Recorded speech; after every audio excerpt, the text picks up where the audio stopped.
hat. I have an Eagles hat too, and I have not worn that Eagles hat the entire time we've hosted together out of respect for you because I didn't want to rub it in. Oh no, you could wear the hat. You know what? We got our ass kicked in the Super Bowl. You know what? I've fully embraced that. I want to be real with you. I know that if like the Bears made the Super Bowl and they lost to a team and you started wearing that team's memorabilia, I would be annoyed. So I'm just going to treat you like how I want to be treated for when the Bears make the Super Bowl. Yeah, I think I don't know. I think it's a younger thing. You just wear it to be stylish. I should have done We've lost this. loyalty. We've lost fandom. When did wearing hats to be stylish become a young person thing? That's an everybody thing. Put it on the youngins. I'll do this when I get home. I think my dad would put him in the back window of his car. I don't think he wore them. I think he just put them in the back window. When I get home later, I'll take a picture of my hat setup. Yeah, go ahead. I'll send it to you guys. I have it organized very specifically by sports and then like miscellaneous, like a Bucky's hat. I've got a Bucky's hat that I got a few weeks ago. Well, I've been wearing a Ford hat and a Patagonia hat and an Adidas hat for quite some time. It looks good. See, that's very stylish. Yeah, well, it just has nothing to do with a sports team. I got no loyalty to the car that I drive because I don't drive a Ford. So how about that? No one cares about that. Hey, sports. If you weren't paying attention yesterday, sports is a whole different world. We don't want our politics in sports. We want to keep our sports. That's what we want to do. All right, welcome in on a Feel Good Friday. As you know by now, Jimmy is not in. The Peter man is in. Peter, are you doing double duty? Yeah. Are you going to be doing traffic as well? No, you're just with us today. Back into frame, just with you guys. Nice, Mr. Joey on traffic today. All right, so the Peter man is in here on Gary and Matt on a Feel Good Friday, end of the week. Just going to get ahead of this for everybody that maybe this has snuck up on them. Yeah. Happy Mother's Day coming up on Sunday. Oh, on Sunday. Okay, I knew it was this weekend. I didn't know if it was. I'm proud of myself. I got really ahead of things on the gift front this year. Hold on here.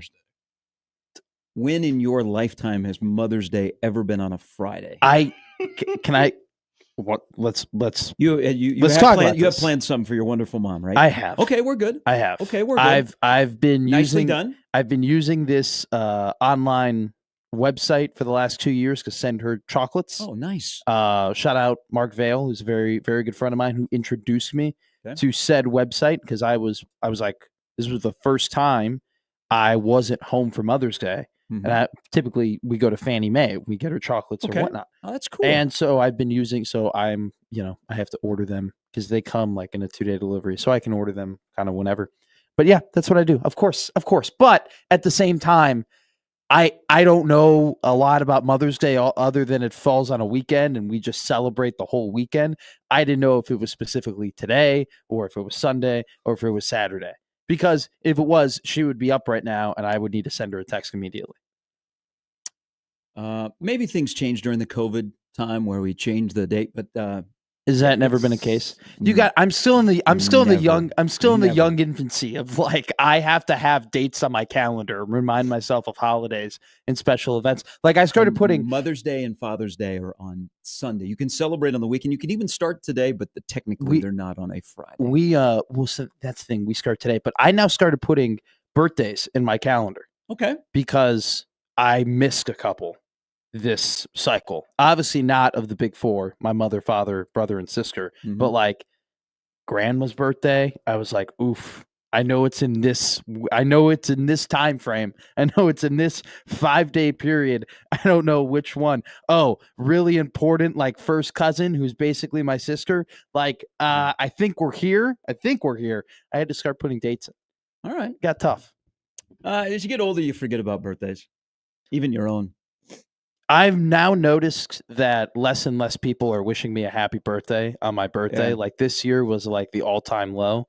And I think that's just something I had to accept. I am going to kind of miss the like, and Peter knows this probably more than you do, the like 70 messages. Why, 'cause he's younger? Well, the I get messages. No. The 70 messages that we would get for our birthday from like people on Snapchat or like in our high school or like numbers. Like out of the blue. See, look at the bottom of the phone. Yeah. You don't have a lot of notifications. What does the phone say? What's that number? The phone? 103. On the messages? Yeah. Nice. No, on the missed calls. That's missed calls. It's messages. That's messages? Plus missed calls. Wow. Triple digits. That would be triple digits missed calls. Kind of a baller move. Like to be like a lot of people want to ring me. I don't answer my phone. You can text. You know, me. So me and Matt's age demo, there's definitely people that you don't talk to purposefully. Well, the birthday thing you're spot on about, but then does it drive you nuts? Do you have any close friends that intentionally don't read messages to the point where we're talking maybe 500 plus unread messages so they can't see anything? I hate those people, right? They miss the guys that have important. How many unread messages are on the bottom of that phone right there? 304. Oh, you're pushing 300. I am 3. Well, I'm in a group chat that I don't pay attention to. And you know what? That's fair. I don't the group care. Chats add up fast. I'm the guy in the group chat that I don't say anything, and then I go, "Hey guys, I'll be in town this weekend," and they all go, "Woo-hoo, we're going here," and I go, "Sounds good." Well, as you get older, people do not wish you a happy birthday; they forget about it. Yeah. But I think now more days I get more well wishes on my Facebook birthday than I do on my real birthday, because when I first started here, they created a Facebook page for the show, and they used the start of the show, which was in August, like August 6th, as the start date. And it didn't dawn on me because I'm not on Facebook. Sure. I started getting messages of happy birthday in August. And I was like, this is very, very odd. I have always had November 25th as my birthday. And then I finally put 2 and 2 together because I went to Facebook, and it was like people just lining up, "Hey, hope this is a blessed day for you." And I'm like, what's going on? And then I put 2 and 2 together. We did some sleuthing. Sure. And my birthday on Facebook is when that page was created. So in August, like Gary Saddlemeyer up at KFAB, Sadler will always send me a really, really nice birthday message. And I've never had the heart, the times I've seen him in person, to say, "Gary, my birthday's in November, but I appreciate in August, because every August 6th, I'm going to get a really, really nice message from you." Is it like a special day now, August 6th in a way? Like that has become like... Usually I'm on vacation. Oh, I was like, okay, whatever. Typically, I'm suntanning in Cabo, and I get 8 notifications. All right, coming up a little bit later, Mike Schaefer, Matt Verzal will stop by on the Friday lineup, brought to you by the Rooferys at John Higgins Weather Guard. We're back. America is back. I think yesterday was one of the top 5 days for sports humor on X. So banner day on the Twitter. I don't know why, when the Pope was announced, Pope Leo the 13th from Chicago. Yes.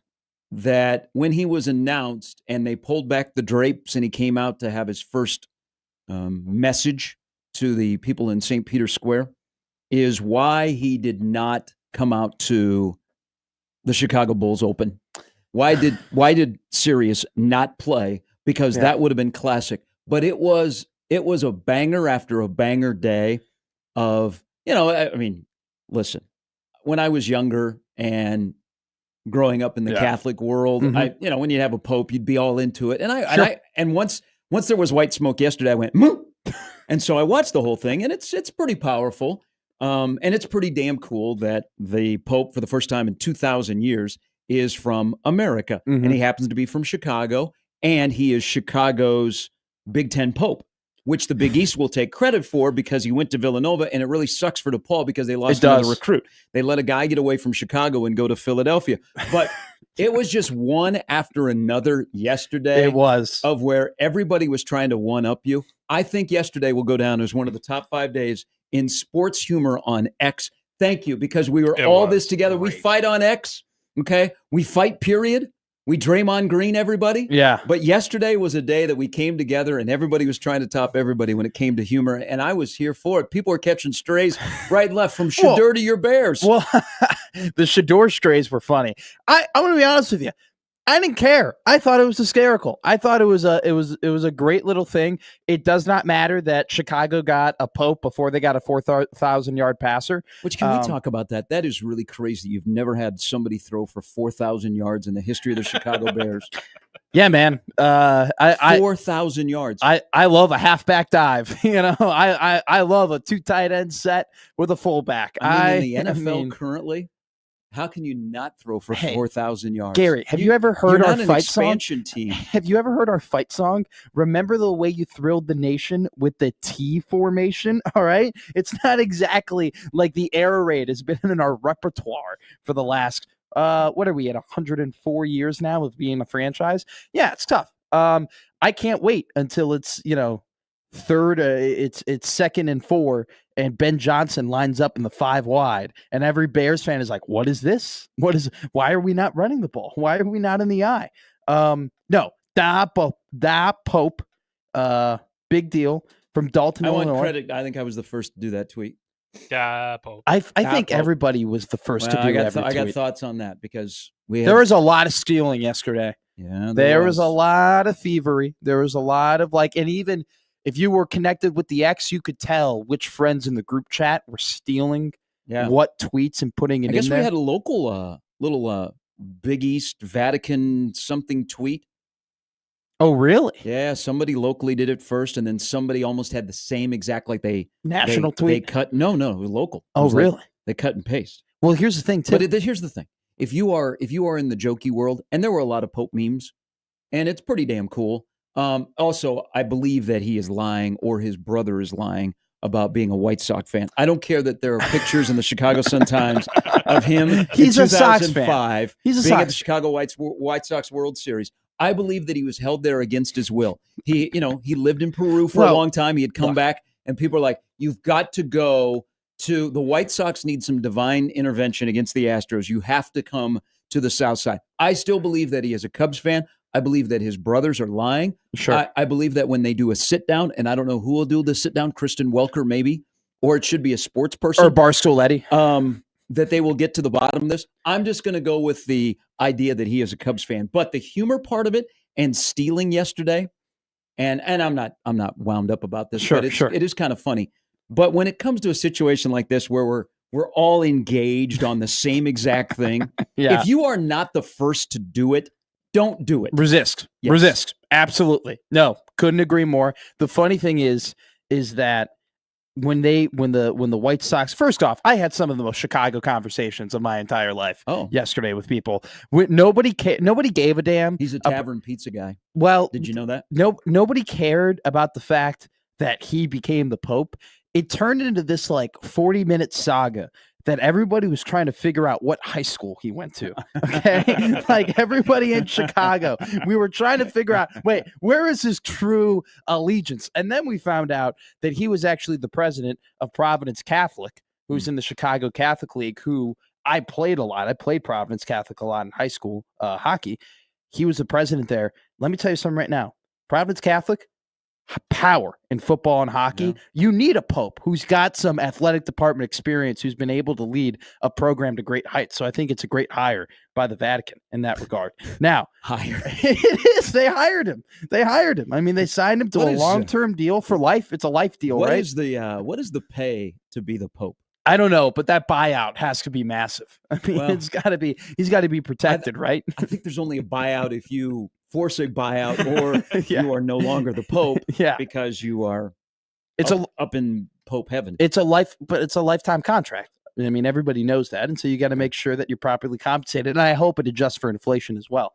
But it was really funny yesterday. I think that the CM Punk memes were great. The Chicago Bears memes were great. Then there was one that was a little inappropriate, but it was like a Pope poster, and it included Deep Dish, Wrigley Field, the Chicago Theater, and Al Capone in it. It was an all-time Twitter day, and an all-time day for the Chicago Archdiocese and Daaaaa Pope. But I'll tell you this: him being a White Sox fan, he's not a White Sox fan. Him being a White Sox fan, I think that's a lie. I think that's the first lie that's come out. Look, what is his main mission?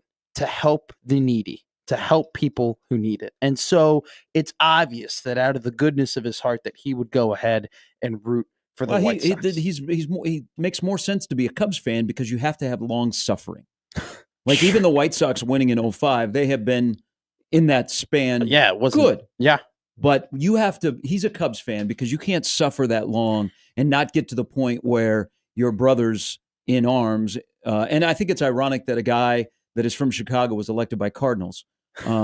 Is a good point. Is you have a long suffering, and so you have to have patience, and you have to stick with it. And at the age of 69, you become the Pope. It was kind of surreal yesterday. That was pretty cool that in this country we have a American that is a Pope.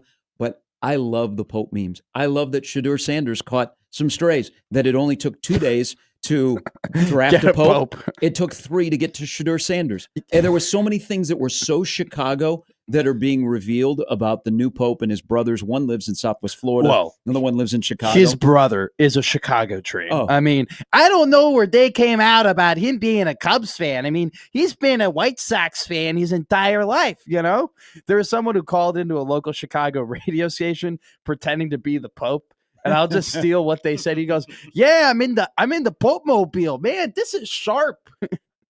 It's like I can't wait to see the clergy. It was a fantastic day yesterday. It was incredible. It was great. You know what? And big one for Gary, Indiana, too, because they are actually really close to Dalton, Illinois. And if Gary wanted to claim the Pope, I would give him full clearance. Okay. Dalton, Illinois is actually closer to Gary, Indiana than downtown Chicago. So if those guys over there want to take that, have at it. I'm actually happy he's a Sox fan because he's not a Sox I think fan. It would speak against his character if he grew up. I mean, Dalton, Illinois, but I want to. You're on the South Side and you're a Cubs fan, man. You have to put up with a lot. So I can see why. I bet when they had to do their presentation to the fellow Cardinals on why, she said, "Listen, I'm a Cubs fan growing up on the South Side.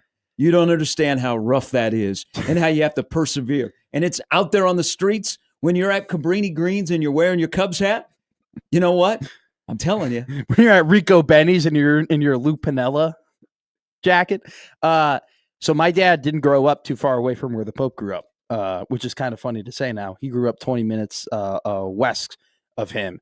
And all of those people in Oakland, Illinois were Sox fans. Mm-hmm. My dad being the only Cub fan. So he understands. Maybe he knew the Pope. But like that's deep South Side Chicago. It would be a little bit off if he was a Cubs fan. So just and they need it, you know? And I don't know if you've watched White Sox baseball, you know, recently. I watched the Rockies and the White Sox yesterday. I mean, so yes. Wow.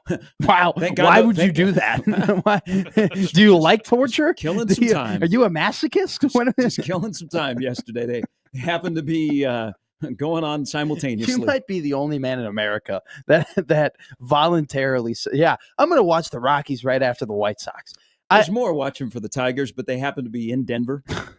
Well, did you see that 8th run scored? Jeez. I mean, let's get the ball in the infield, Rockies. The Pope memes were great yesterday. There was also, I think there's a couple of things here. Adam Schefter was one of the first to break that there was white smoke, which he just continues to be the greatest insider of all time.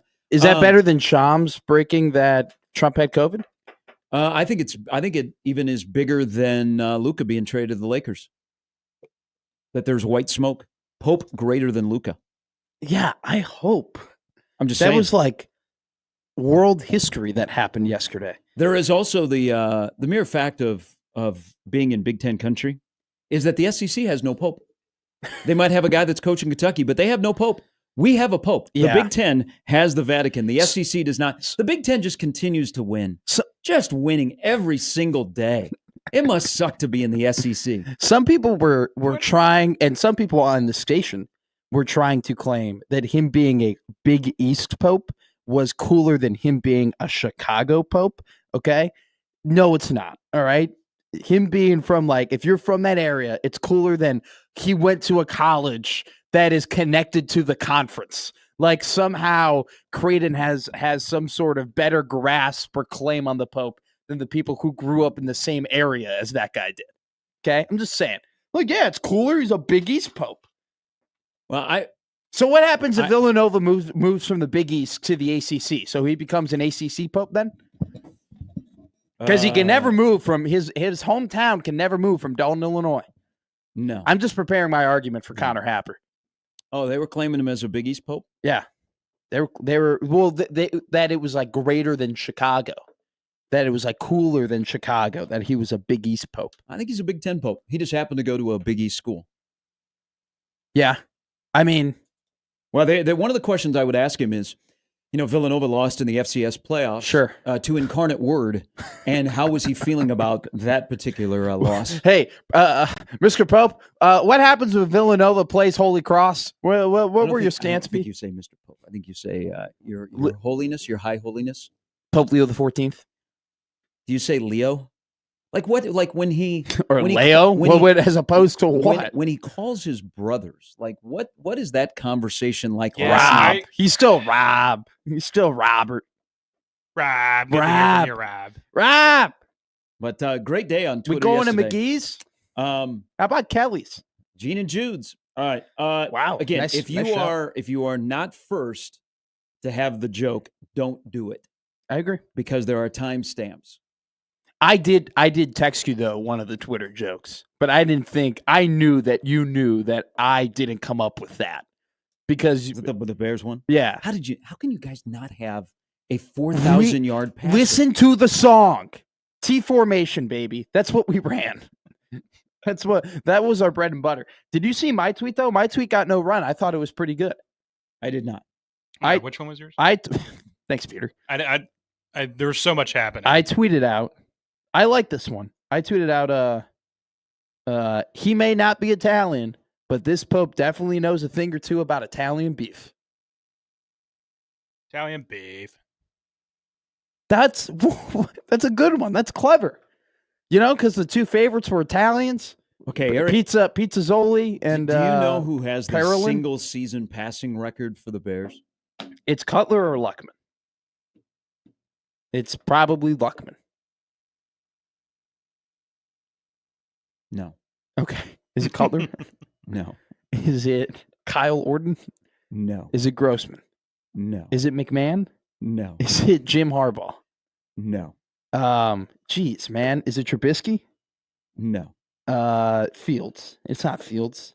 No. I don't know. Throwing Joe Smith. I got no clue. Throwing Joe. 1995. That would have been in the Harbaugh year. I don't know. Eric Kramer. Okay. Good for Eric Kramer. How are you not thrown for 4,000 yards in a single season? I went through 8 quarterbacks. I go, man, this is the whole Rolodex. Like, I don't think Josh McCown had a full season under him. It's like Mike Glennon only played 4 games. Now, there was another part of, and this is where the humor on X yesterday with the new Pope. Does that mean that Villanova is going to win a national championship? Or will there be a professional sports team in Chicago that now will win a championship because the Pope is from Chicago? Oh, could it be the Fire? Could it be the Sky, the Bulls, the Blackhawks, the Bears, the Cubs, the White Sox? Do you know how crappy our sports are that you have to bring up the soccer team and the women's basketball team before you get to the other ones? Started at the bottom, now we're at the top. It'll be the Cubs. Watch the Cubs. He will be everyone.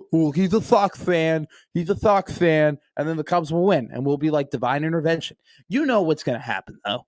He's going to step out and he'll have an interview and he's going to say, I root for both teams. You know, growing up. I hope he doesn't. I hope he does not play. Okay, how would you feel if he goes, I don't like the Cubs? Liar. Really? Yeah, because it first came out. I believe everything that ABC reports. Is that true?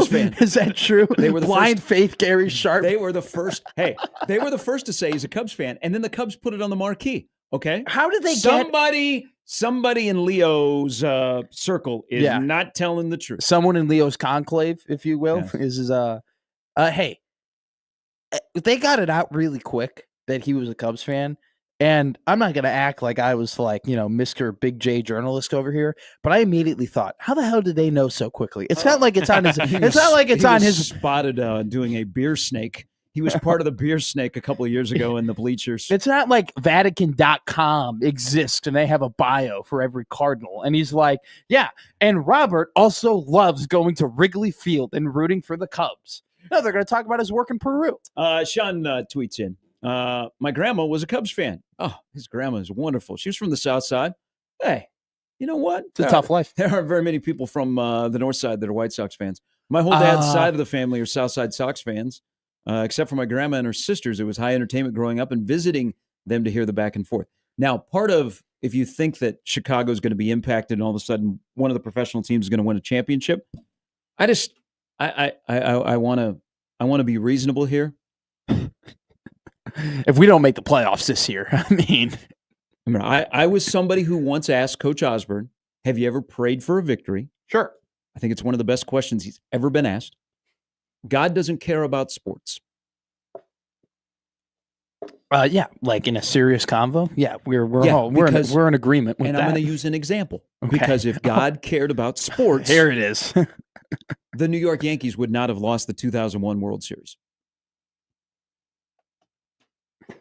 Why is that?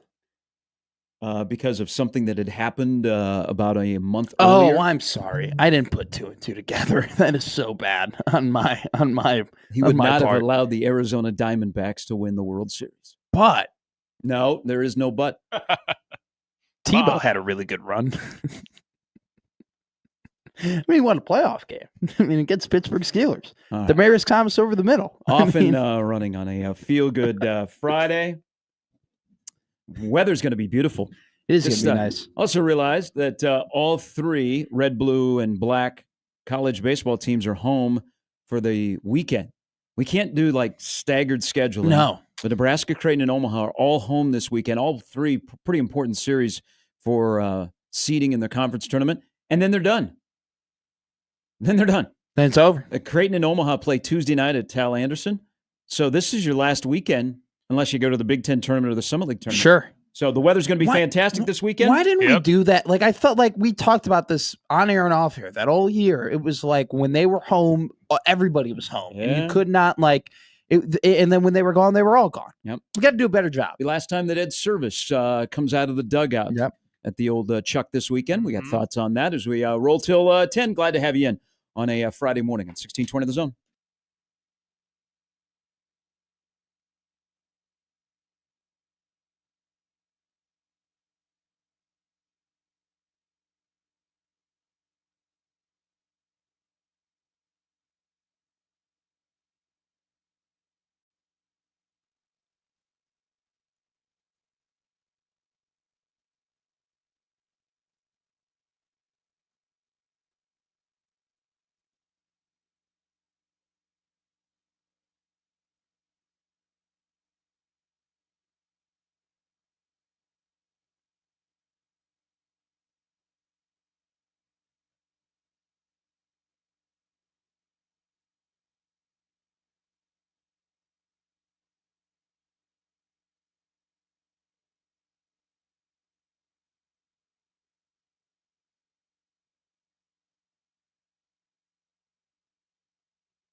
All right, a Friday morning, a feel-good Friday. Gary and Matt. Peter is in for Jimmy. No traffic for Peter this morning. Who's doing traffic this morning? Mr. Joey. Oh, should we do an NFL schedule? Because it's going to release, right, pretty soon? Did I see that they had it's not all the international games, it's just the London games that got leaked? Yeah. Jets, Broncos, Jacksonville. The following week, who are they playing? But I know the Jets and the Broncos. I didn't see the leaks. I think I saw Browns, Vikings. Did you see that they paid certain television or certain networks so they could release certain games like before the official release of the schedule? So like they're going on Fox on May 12th to announce a game. They're going on Good Morning America on May 13th to announce a game. They're like rolling out 6 games before they do the full schedule release. Yeah, they've done that in the past. Yeah. Just to work with their TV partners. I think they went on last year on ESPN to announce their first Monday night game before it all came out. They have like 6 different dates though that they're like they're really selling this thing. I mean, it's incredible how much we like love the NFL and need the NFL in our lives, that just like figuring out what times and what days we play the teams we already know we're going to play is a big deal. It is, and there's like certain days that you want to know. Like, you'll be curious to see who the Eagles play to open up the NFL season. What is the first Sunday night game? What is the first Monday night game? And then you fast forward to who's playing on Thanksgiving, who's playing on Black Friday, who's playing on Christmas, who's going to play on Christmas. Yeah. And then, other than that, everything just falls into place. Now, when's my bye week? Now, I do look from the Chiefs standpoint of what games I would be able to go to, and is the game going to be a Sunday night? Is it going to be a Monday? You know, the Chiefs last year played all over the place. I don't think they'll play all over the place this year. But God, you don't think they'll do that again to them, where they're going to have them play on every day of the week? No. Okay. I mean, they'll still be very popular, but I don't think they will give them that kind of a schedule again.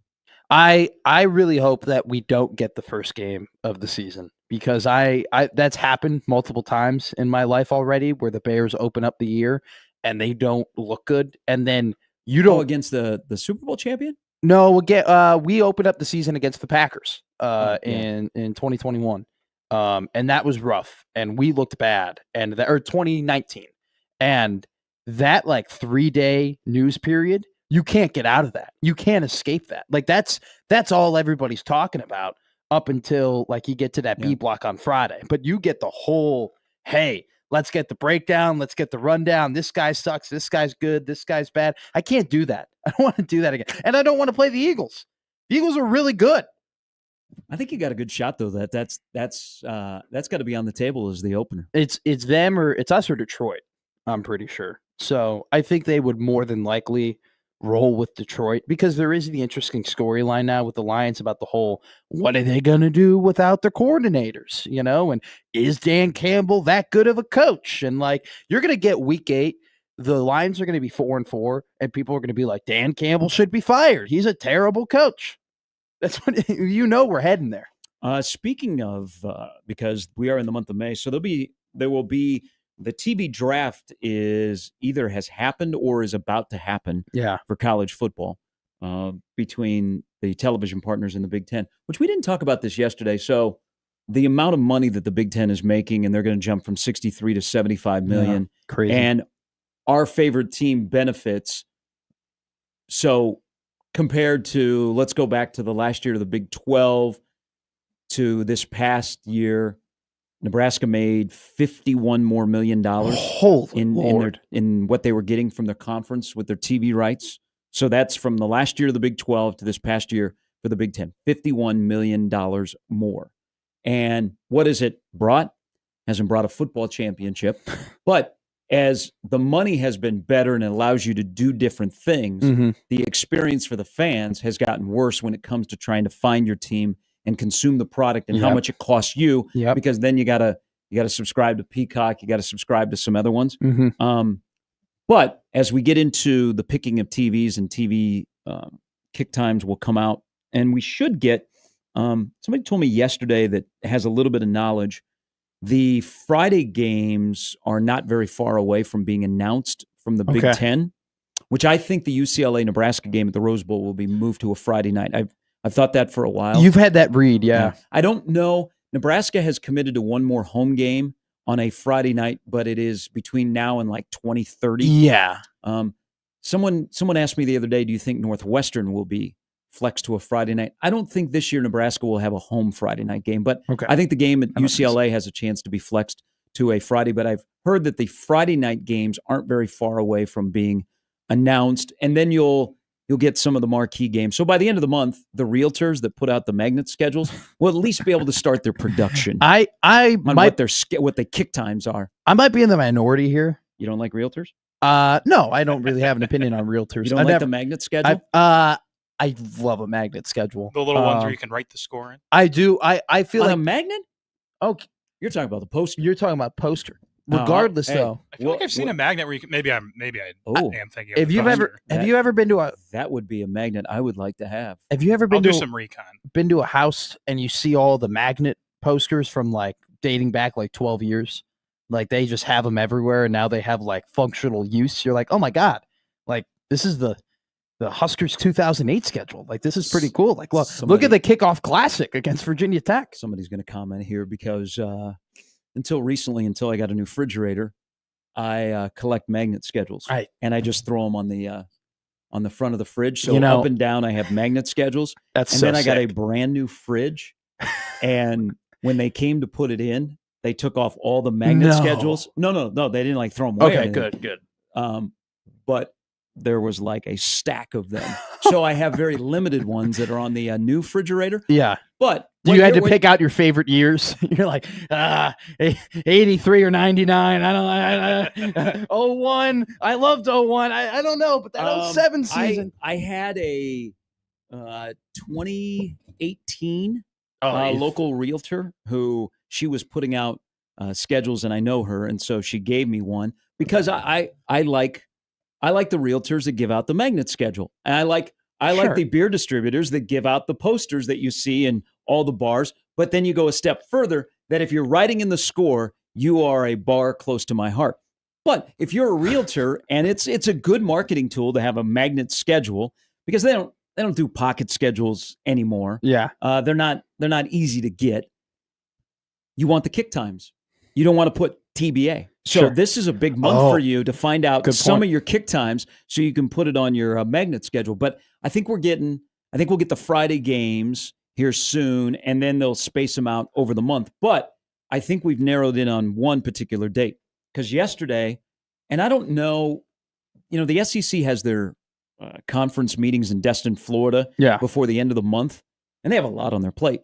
But they also announced some kick times yesterday. So the Egg Bowl between Ole Miss and Mississippi State, which should be played on Thanksgiving night, but the NFL has scared college football. Good point. They have taken it off that night. That is, the Egg Bowl should be on Thanksgiving night.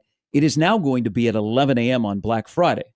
Now, remember, we also have NFL football on Black Friday. Here's the bigger one that I think you not only want to avoid the NFL, but you also want to avoid this game.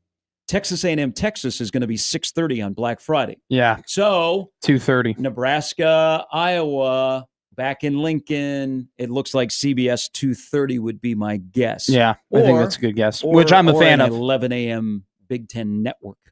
No. 11 a.m. is the worst time for a Black Friday game. 2:30 is ideal. Last year wasn't bad with the night game. I like the night game when it's on the road. I do too. But 2:30 would be... that's an interesting take. 2:30 would be ideal, but... I think 2:30 is perfect. There's two key SEC games that go at 11 and 6:30, and then the NFL game is, again, 3?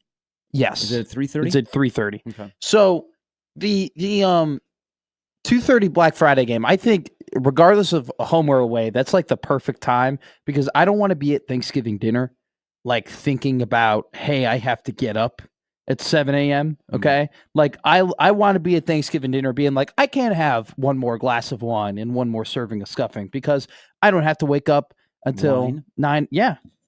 Or a beer, whatever you want. I'm just saying I can have another drink. You were a wine guy. I'm not a wine guy at all. I was just trying to be relatable to people who probably drink. I'm drinking Coors Lights on Thanksgiving. I don't know who, I don't know how many other people are drinking Coors Lights and Sam Adams, during that time. Cheers. So I just went with the wine because that's more, the Pinot and the Merlot and the. I don't think I've ever had a Thanksgiving gathering where there's been wine. Really? No. I think I think it's more common for people to have wine. Bougie people. Really? Oh yeah. At a Thanksgiving to have wine? I guarantee it. That's what the Pilgrims drank. I don't know if I've actually ever had wine on Thanksgiving. I think I usually do on Christmas. Poll question: do you have wine on Thanksgiving? That actually would be a pretty good poll question. I'll throw it up. You have wine because of the Pilgrims. I just think people think it's a fancy event, and in fancy events with gatherings, you buy wine as opposed to the 30 rack of Busch Light. But maybe this is. Hey, by the way, I'm so glad that I've never, growing up in my household or being an adult, that I've never looked at it as like a bougie event. You just show up with the expandable pants. You sit down and you start snarfing. We got nap time. We got football, and we don't care what you look like, what you eat, what you drink. No, it was. We don't even have tablecloths. It was that. That's not true. You had to have tablecloths at your Thanksgiving. I don't think we had tablecloths. Now, to be fair, did you have my parents were not wine drinkers. Sure. So we did not have like a wine cellar in the house. Thanksgiving was a 30-person to 35-person event in my house, to which... How big a house do you live in? Not big enough. Did you buy the Home Alone house? Just about to say Home Alone. Not big enough to host 30 to 35 people for Thanksgiving. And it was cramped, and it was loud, and I never enjoyed it, but it was a big deal. We would have the full prime rib, turkey stuffing, green bean casserole, mashed potatoes, cranberries, mac and cheese. And we would have guests who would show up just with Tupperware. Okay. And they would be on our S list afterward. Like, you kidding me? You couldn't bring crescent rolls. You couldn't bring a Baker Square pie. You brought Tupperware? Really? Like, I know there's a lot of food, but we want to have some too in the morning. Yeah, you got to bring some cookies, bring some Jewel cookies. But no, you didn't. Yeah. Anyway, regardless, love a 2:30 kick for the Black Friday game because I could just sit back and relax and have my wine and eat my turkey. Well, we also probably know that either Houston Christian or Akron will be a night game. One of those games will be a night game. I think there would be sentimental, not sentimental. Well, you want to avoid a curse of playing the Akron game at night.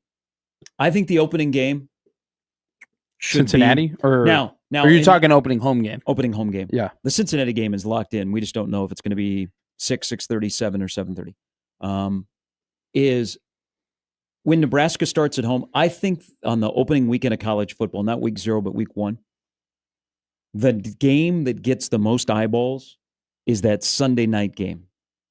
Okay. Where it is a standalone game. Oh, yeah. Everybody is home. And everybody's watching that game. That is a great slot to be in. I would love Nebraska to play in that game, but that's a long way off. But I like the home opener being at night. That game though has to be almost like a rivalry game for it to the stakes have to be really high in that game. That's why I say you're not playing Nebraska on a like 6 o'clock. Nebraska's got to be playing like Oklahoma. Or they have to be playing. Which Oklahoma, for a while, they love that game, and so they would schedule accordingly. Yeah. It would be in Norman, but they would play, like they played Houston. Yeah. A couple years ago. Well, you would, yeah. I mean, it's you would love to be in that slot, but at the same time, you got to start winning if you're going to be in that slot. You got to be a competitive team. That's the advantages of being winners, right there. Here is Andrew. Good morning, Andrew. Drew. Hey, boys. How are you doing? Good. How are you? Good. It's Friday. It is Friday. I'm doing good. Andrew, your phone sucks. Yeah, Andrew, hang up and call back, please. You have better phone. You have better phone quality than that. You got to get out of under a tunnel or something. All right. I'm so fortunate I can talk to Andrew like that. Well, the good thing is we have KG. I didn't hear his phone until I just put on my headphones. No, you're good. Where was he? You're good. Good morning, KG. Hey, good morning, Gary. How you guys doing this morning? Good. How are you doing, my man? I am doing absolutely wonderful. Hey, I just want to, hopefully I can just talk about high school rugby for tomorrow. We have in our state championship at Storrs Complex, an all-day rugby event. So I just let you know we have like 6 teams this year. Millard South has 2 teams. Westside has a team. Papio South has a team. Mm-hmm. Northwest Missouri, Big Red Rugby. So, and we also have girls playing tomorrow too. So they're playing 15s. And there's a lot of great opportunities for girls, especially in rugby, to get scholarships. Mm-hmm. Hey, how is your son doing? He's doing really well. Yeah, he's having a good year. Thank you. Yeah, they're doing good. We finished up in second place in league play. So, yeah, Northwest Missouri is a team to beat right now. So, they're the defending champs. So, hopefully we can go out and play really well tomorrow. And so, if anybody is interested, just come on down and watch rugby. I mean, it's great for kids who, like during the spring, if they're not like football players, if they're not doing baseball, track, or sevens, 7-on-7 football, they should give it a chance to go, especially for conditioning when they come up for for summer conditioning. And it'll teach you how to hand-eye coordination, tackle. You'll be in great shape. So it's something to do, and just because we're trying to build this team back. We used to have like 16 teams, then COVID hit, and it kind of dropped everything down. So hopefully next year we maybe have 10 to 12 teams, but I would like to see everybody out there. I mean, especially all those players. I appreciate even putting the plug in. And hey, of course. So you did it yourself, KG. Hey, I wish your son well and keep him healthy for football season. Yeah, thanks a lot, Gary. Thanks a lot, man. You guys have a great day. You too, KG. See you, man. All right. Andrew is back with us. Sounded a little bit better. Drew? So let's see if this works. Oh, no, Andrew. Oh, no. Drew? All right, let's try this again. What is going on? It sounded better the second time I answered, but something happened. All right, let's try this. Go ahead, Andrew. All right. When it comes to Thanksgiving, I think you need a better quality. You can have beer, but it's got to be good stuff. Okay. You're not breaking out the 30 stones with the animal print on them or anything. You need to have better quality beer, like better stuff than that. Yeah, I like Coors or Old Style. It's all right to have both. Hey. But I think wine is preferred over more. What is going on? You backing up a truck? What do you, did he change jobs? I'm a semi-driver. You didn't know that, Matt? I'm a semi-driver. But I think you have to have wine, beer, and you have to have hard alcohol on Thanksgiving. You just have to. Yeah, I like that idea. Good take. I like that. That's right. All right. Andrew, have a great weekend. Hey, I want to tell you guys, yes, you guys are the best show in town. Thank you. I know I give Matt a lot of crap, but he has still been great. Thank you, Andrew. Appreciate that. And appreciate you. Andrew, thank you. Hey, fill in host.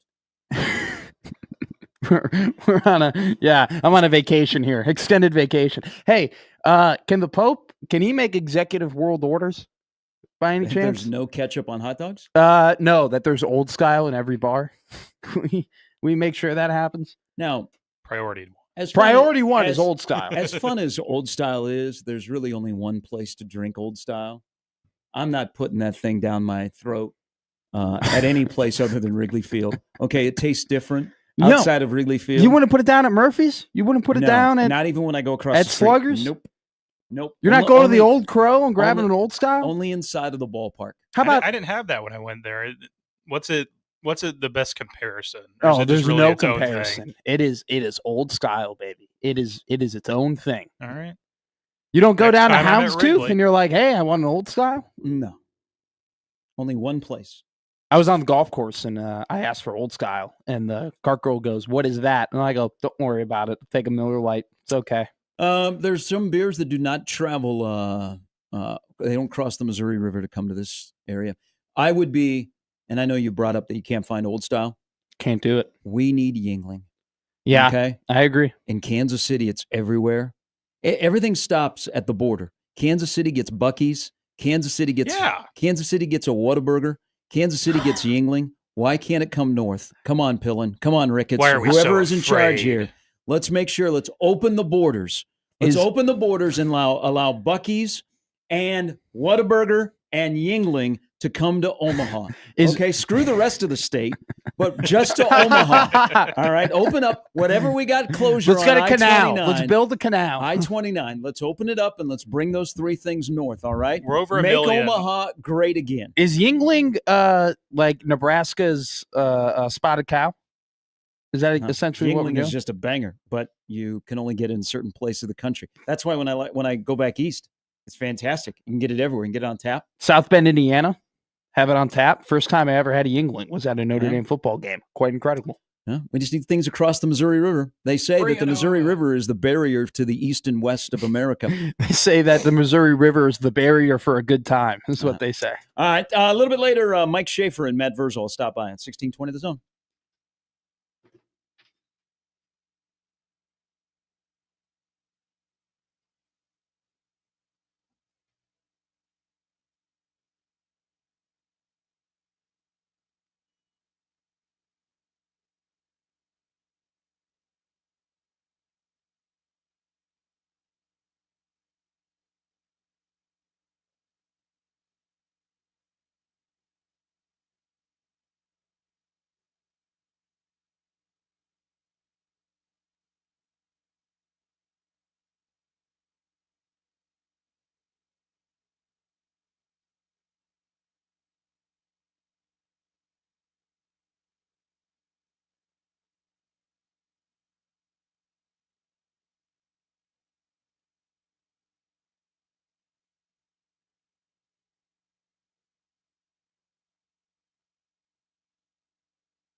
All right, good Friday morning, everybody. End of the week. Don't forget about Mom's Day.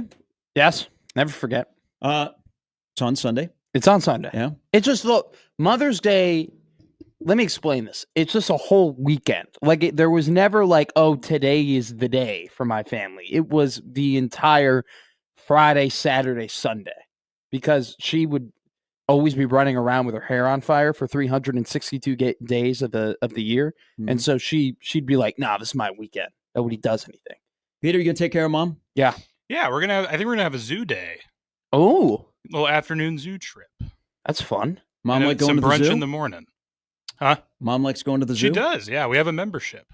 Is the zoo packed typically on Mother's Day? Have you done that before? That's a good question. And I don't, I think it'll be moderately busy. I don't think it'll be super. I feel like chaotic. that would be a popular Mother's Day. This is, most of the people that'll be there will be locals because school is not out yet. Yeah. The weather's warming up. Yeah. You got some time here where it's just you. A couple more weeks, I think, until and Nebraskans. Elementary schools are done. So it shouldn't, hopefully it's not too bad. That's a fun little day. Yeah. They've got a little baby giraffe there. I'm telling you, Go right? see my penguin. The first time I go to the Omaha Zoo will be like on a Wednesday, impromptu, out of nowhere. Probably won't even plan it. I'll just be driving. Be like, you know what? Time to do it. Time to mark. Everybody keeps telling me how great this place is. This is one of my favorite memories of the zoo in Cinco de Mayo, which is the big South Omaha event. If you've never been, go over to 24th Street. You're going to eat your way through that wonderful community, but they have all the celebration this weekend. So went to Cinco de Mayo and, of course, drank. And then we were close to the zoo. And who I was with, she said, let's go to the zoo. So on one, walked around the zoo for 2 hours. Did it sober you up, or were you buying beers? There were a lot of animals that were moving in a lot of different directions. Just telling you, probably not the place to go walk off. Are there 6 gorillas or 8 gorillas in there? You probably thought you could fight one of them. Speaking of gorillas, Sergeant Holka's Big Toe tweets in at Very Sharp 1620. I love the bars that write the scores in until the Huskers lose. Then they just stop. It's a clear indicator how the season went. So what? The last couple of years, we haven't had any written scores on the posters. You've been in a bar where it's I've been to one. They will post the posters like from the beer distributors, and they will do the scores. But like after the first bad loss, then it's just empty, and you're like, wait a minute, you guys haven't filled in the last 5 games. I went to a buddy's house, and he had that on his just wall. He had one of those posters that you fill in, and it was of the 2000. Would have been 19 schedule. And for the Ohio State game that was in Memorial Stadium, it was Huskers. They scored 3 points that game. And then it was Ohio State, LOL. Everybody got jokes. Kyle writes in, said Nebraska, Tennessee would be a great game for Sunday night time slot. I mean, unfortunately, it wasn't going to be the opener. No, so you wouldn't play it on Sunday. It would be week number 2. But how bitter are we this year? About that? This year got Houston Christian. What time do you think Bowling Green is going to be next year? Be a 7:30 game? No. It'll be 11 a.m. on the Big Ten Network. That might be on the CW. I would take Akron 6:00 kick. I will take Houston Christian to be. Well, that's a busy day of college football, so that might be the 6:00 game because we're not going to be picked up anywhere else. Yeah. It falls as a default to the Big Ten. They don't want to put it in the 11 a.m. slot. The Houston Christian game, actually, that would be more likely maybe to be a night game, and then Akron would be like 2:30 when it's 100 degrees and, you move some season ticket holders around. The Akron game, the Houston Christian game, and I know that this isn't the case and this isn't how college football works, but I would prefer them to be at 11 a.m. and just, wake up, get to the stadium, hopefully get the games over with pretty quickly, have the rest of the day to look forward to, be able to pay attention to the nice 3:30 and primetime games that are going to occur after. I would prefer if we just got those games off the list pretty quickly, you know? So Grant Segrin has found a home. He's going to Oklahoma State. Yep. So you've got Jalen Lloyd, who transferred to Oklahoma State. You got Zane Flores from Gretna, who is at Oklahoma State. And so the walk-on from Oakland Craig finds a home. Maybe this is a better question for Schaefer, who 24/7 does a lot of portal rankings. Mm-hmm. Do we care who recruits them or where they end up like we do on who offers prospects that Nebraska, for example, is recruiting? Because you'll look at an offer list and you'll go, ooh, Sam Houston, North Dakota State, Miami of Ohio, Nebraska. Or from the portal guy that, and there's really only a few that left where you went, God, they got away, or they went somewhere and balled out. Yeah. Like Wandale and Adrian are two prime examples.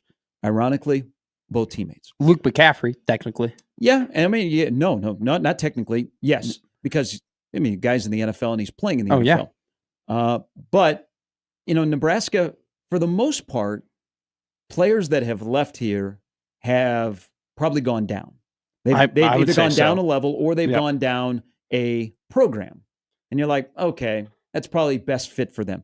But this last go around, whether you went to Ole Miss, whether you went to Florida State, and when you went to LSU, whether you went to LSU, even Mizzou, and now to North Carolina. So the quality of next stops for former players was a little bit better.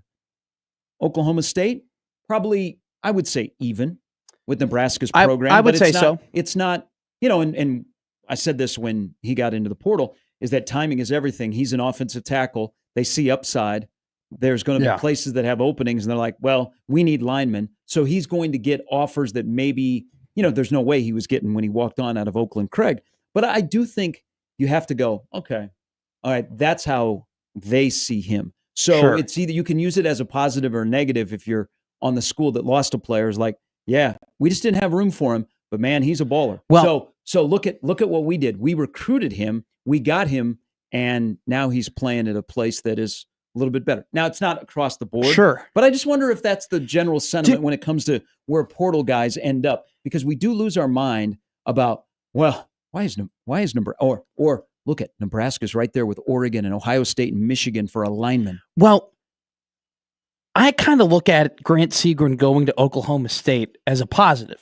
And it's an interesting outlook for me because I've always thought that, all right, when a defensive end comes from Missouri or a player comes from Notre Dame or a player comes from Georgia, and you're like, well, they're this star prospect, but they weren't able to play, right?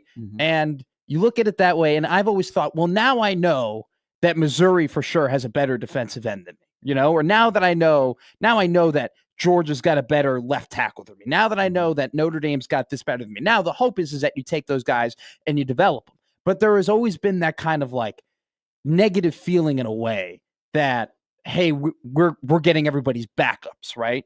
For me, I think this is the opposite now, where Nebraska, and I don't know how often they've been there, where it's like, hey, your backup is now being pursued by another school and is going to have an opportunity to start at another school. And so you get to say, hey, man, our backups are going to be able to compete for jobs at other Power 5 schools. Now, I don't know I'm not going to act like I know the Oklahoma State situation and whatnot, that if Segrin's going to start, but obviously if they're bringing him in, he's going to be able. Wild if you got a guy in May and he was going to be a starter. Sure, on the offensive line. I don't places. Yeah, I'm not going to act like whether I know that Segrin is going to end up starting, but I do think like from this perspective of like, yeah, when Jamari Butler went from Nebraska to LSU, I was like, hey, like, good for us.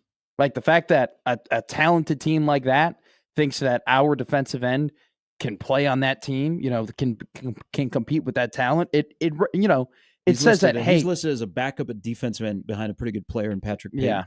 Now, so he's a backup now. So then that kind of, reflects negatively. But like there's some of those things where it's like when we go out and we get backups for other programs, that I kind of think negatively of like right off the jump, they already have someone better at that position. We got to hope we develop them.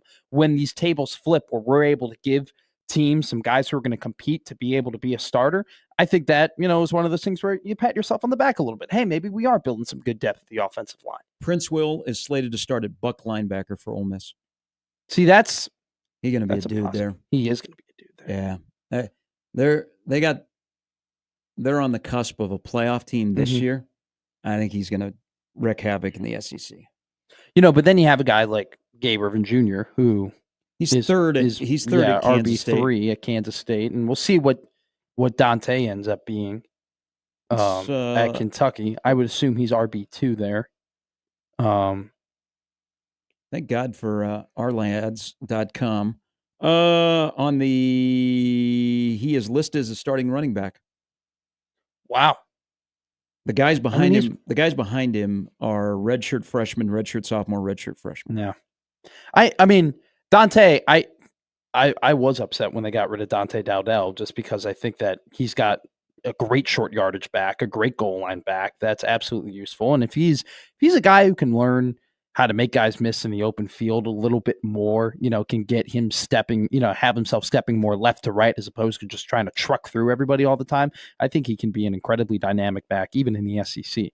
But my point being, I've always looked at it as I don't care necessarily where the transfer portal guy goes once he enters the transfer portal, because in my mind, when they enter the transfer portal, they're gone.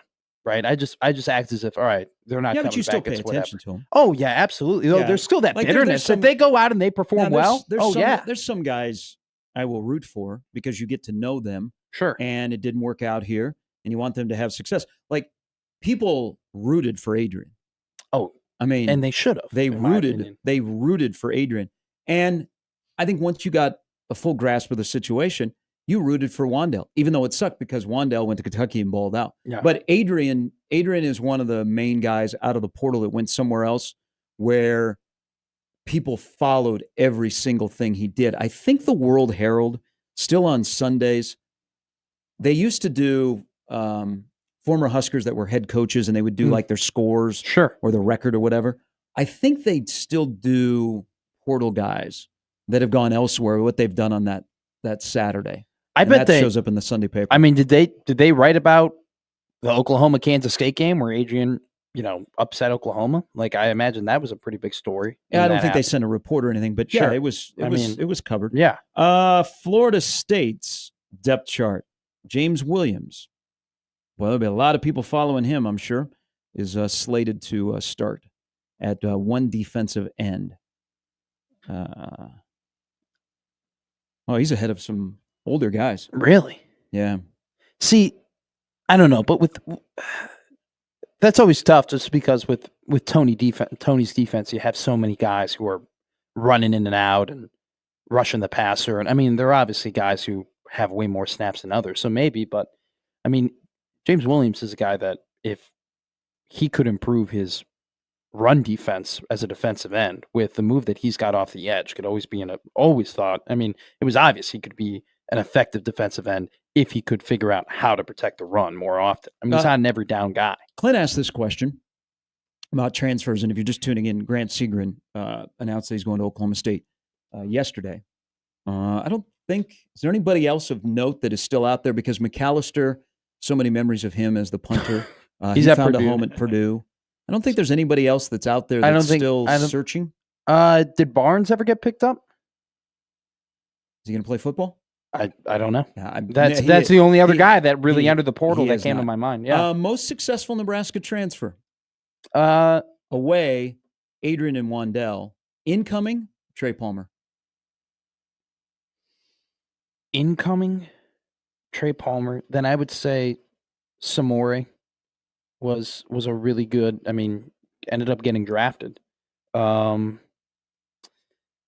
got drafted, right? But O'Shawn wasn't like necessarily a world beater for Nebraska. But he got a lot better at the end of the year.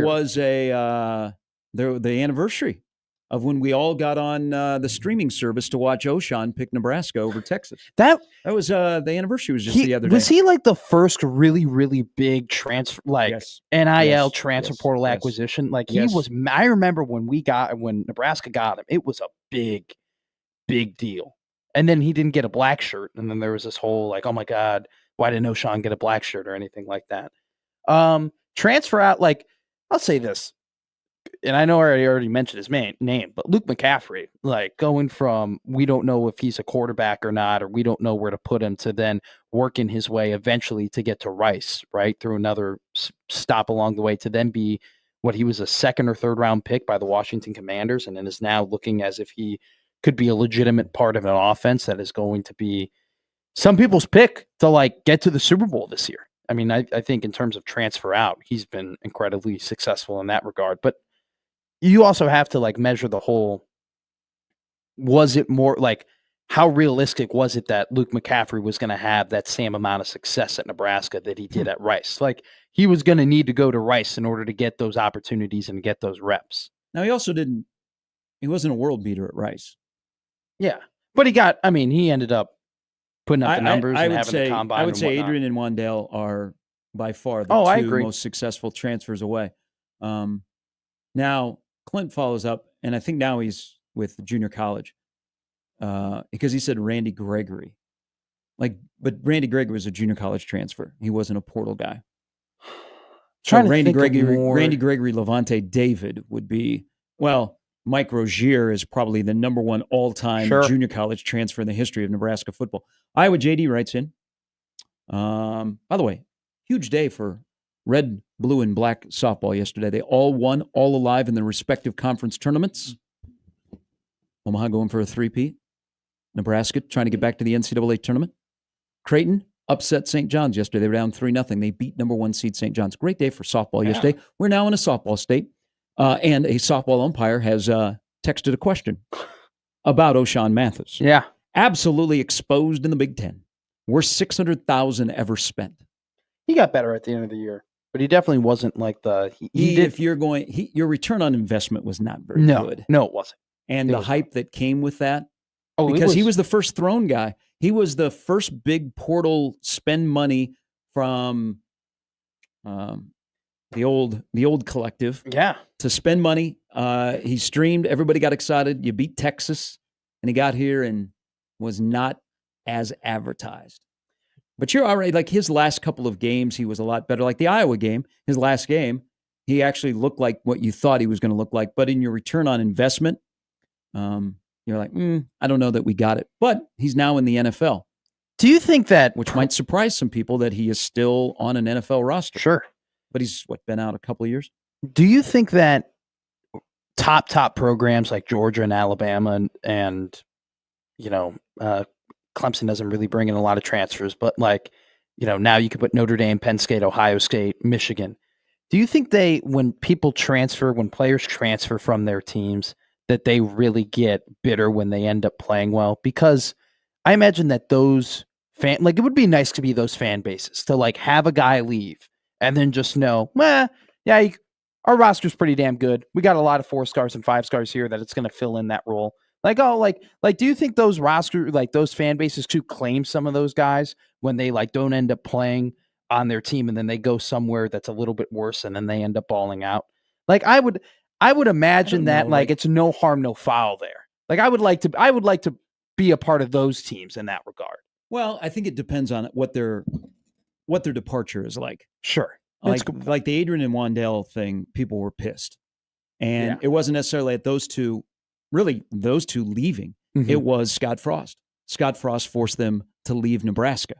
And so you were angry at Frost instead of going, oh, it's okay, our roster's going to be fine. Like, for example, I think people will follow Grant Segrin's career because they know a little bit of the backstory.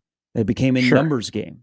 And it's he's an unfortunate part of the new college football. And so he goes to Oklahoma State, and I think people will follow him. There's probably a tinge of you that goes, I hope he doesn't go there and becomes like an all Big 12 guy. Yeah. And in a couple of years is drafted in the NFL. And when they show his highlights, he's an Oklahoma State guy. But it wouldn't surprise you. Wouldn't you say at that point though, they were kind of tied up. They had he was a backup. It all comes back to how they departed. I agree. That's a good point. But if James Williams does something at Florida State and becomes, let's say he gets drafted and he goes to the NFL and let's say he has a 4, 5, 6 year career in the NFL. I mean, he's got a long way to go. The reaction around here will be kind of interesting towards him. I think that the reaction will be. I don't think people will be rooting for him at Florida State, but we will pay attention. Oh, we will pay attention, and if he does well, you'll say, well, it's because Terrence Knighton is there or what could have been. But I think I already know what James Williams is. Yeah. And I think he'll be the same player at Florida State, which I don't know how they'll use him there, but it's interesting that he's first on the depth chart. But I don't know. You look at I wonder how Kansas State feels about the Will Howard departure, right? Because when Will Howard left Kansas State, it made sense. You have Avery Johnson. You have this very highly touted recruit.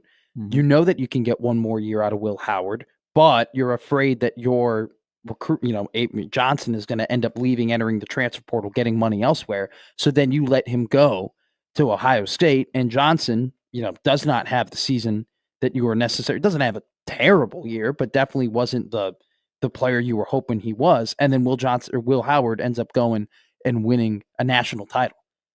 I'd be very curious how Kansas State fans feel about that, because I think there's part of them like, damn, like there's our guy that we rooted for that helped us, win the Big 12, and we decided to take the younger guy over him, and then he went off and he's a national championship quarterback now.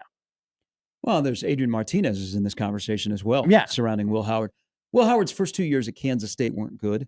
Yeah. And people at Kansas State love Avery Johnson. I think you look and go, you know what? We have a guy. Yeah. Instead of he left and you have nobody. And you say, okay, hey, you went and won a national championship. I don't think people are bitter at Kansas State. Sure. Because they have Avery Johnson. Yeah. And Howard was a better quarterback at Ohio State than he became at Kansas State. And I think Kansas State had to make a decision of, okay, the future is now, we win and we won a recruiting battle to keep Avery Johnson. Let's let him play. And he also beat out Will Howard. It's all fair points. I was just throwing it out there just because it's just interesting situations that you get from the portal in terms of you got guys who are backups who weren't going to be able to play. How do you feel when a backup in your team ends up being a superstar? Well, okay, so Winery is a prime example. Sure. For Mizzou. He comes to Nebraska and he is just a guy. People in Mizzou are going to be like, I told you so. Yeah. But then at the same time. But if he does well here, they're going to be like, you know what? Found a place for him. Look at all the portal guys that leave Mizzou and go somewhere else and maybe ball out. That's another one, Eli.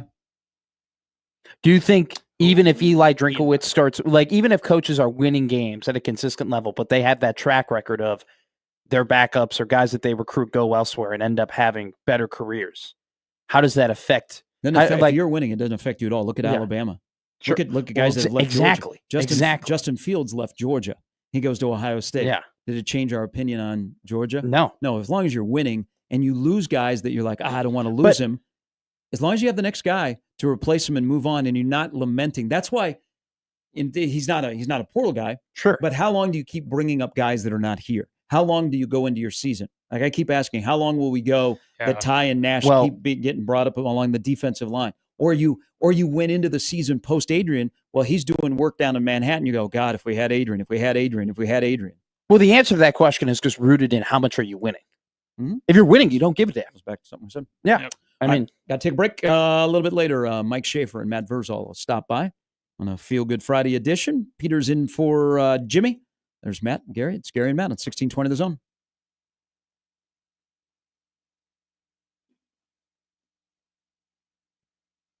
And the most trusted roofer in Omaha is Moose Roofing. They have an extremely high level of passion on what they do, what they know. Pat Moose and his group, they are the MVPs of roofing all throughout Omaha. Nearly 30 years in business. Their business isn't on wheels that rolls in when a storm is impending. They are a bricks and mortar store. Over 15,000 roofs from Western Iowa all the way to Lincoln have the Moose Roofing sign on it.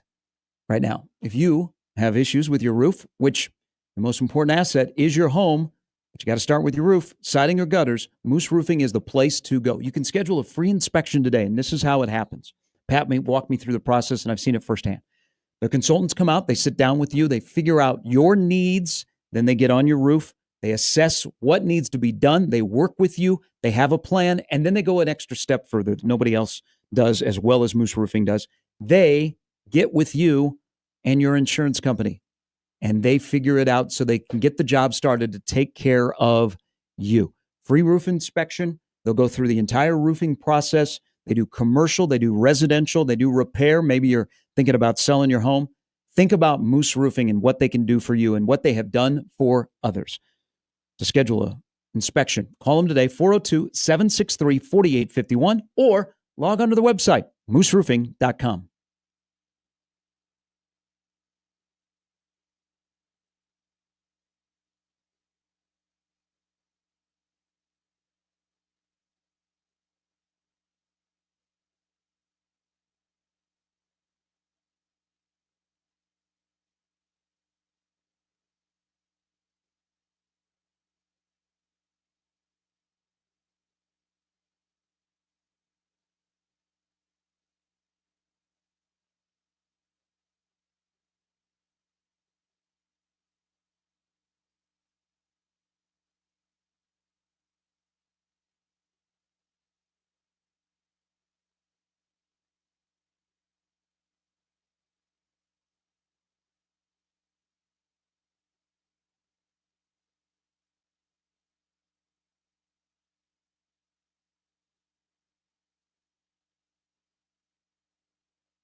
All right, there was a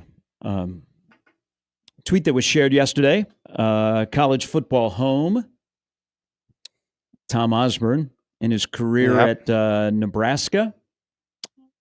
154-24-2 against Big 8, Big 12 schools. 50-0 against Kansas schools. Imagine you're 25-0 against KU. You're 25-0 against K-State. You're 22-3 against Iowa State. You're 21-3-1 against Colorado. You're 21-4 against Mizzou. You're 22-0-1 against Oklahoma State. And then you're 13-13 against Oklahoma. What would like that the modern day comparison of that be? Like what? Like Ryan Day being undefeated against Illinois schools? Like, I mean, or Kirby Smart being undefeated against like not Tennessee schools, but like South Carolina schools? You have to be an older coach. Yeah. No. I mean, like, what would the modern day comparison be? Like, just to put in perspective how incredible it is to be undefeated against Georgia against Vanderbilt. So that's why I didn't say Tennessee, though, because then you have Tennessee states, and then you just got Tennessee. Tennessee's a pretty hard team to beat. Yeah. I mean, it's absolutely insane to go. KU and Kansas State were at the bottom of the barrel. I know. That's why I'm just saying it's just hard to find a comparative like that happening again in modern day college football, because I don't really know if there are two teams who were that bad in one singular state and one dominant power that can just completely dominate them. No, because parity is reigning. We're going to have parity this year. You ready for parity in college football? Yeah, I read that article. I mean, I think that the NIL, like, yes, it's a lot about the NIL, and it's a lot about the fact that you have all these stars going to different, like all these top recruits going to different places. But I do think that the potential parity this year is going to be rooted in the fact that we have, over the last couple of seasons, and mainly just 2 seasons, have kind of missed out on like the top quarterback prospects being absolutely dominant. Like, I think that's going to be a big factor in the potential parity for college football this year. That it's not only do you have more high school recruits that are super talented going to a variety of different places now and not just being hoarded by a couple of schools.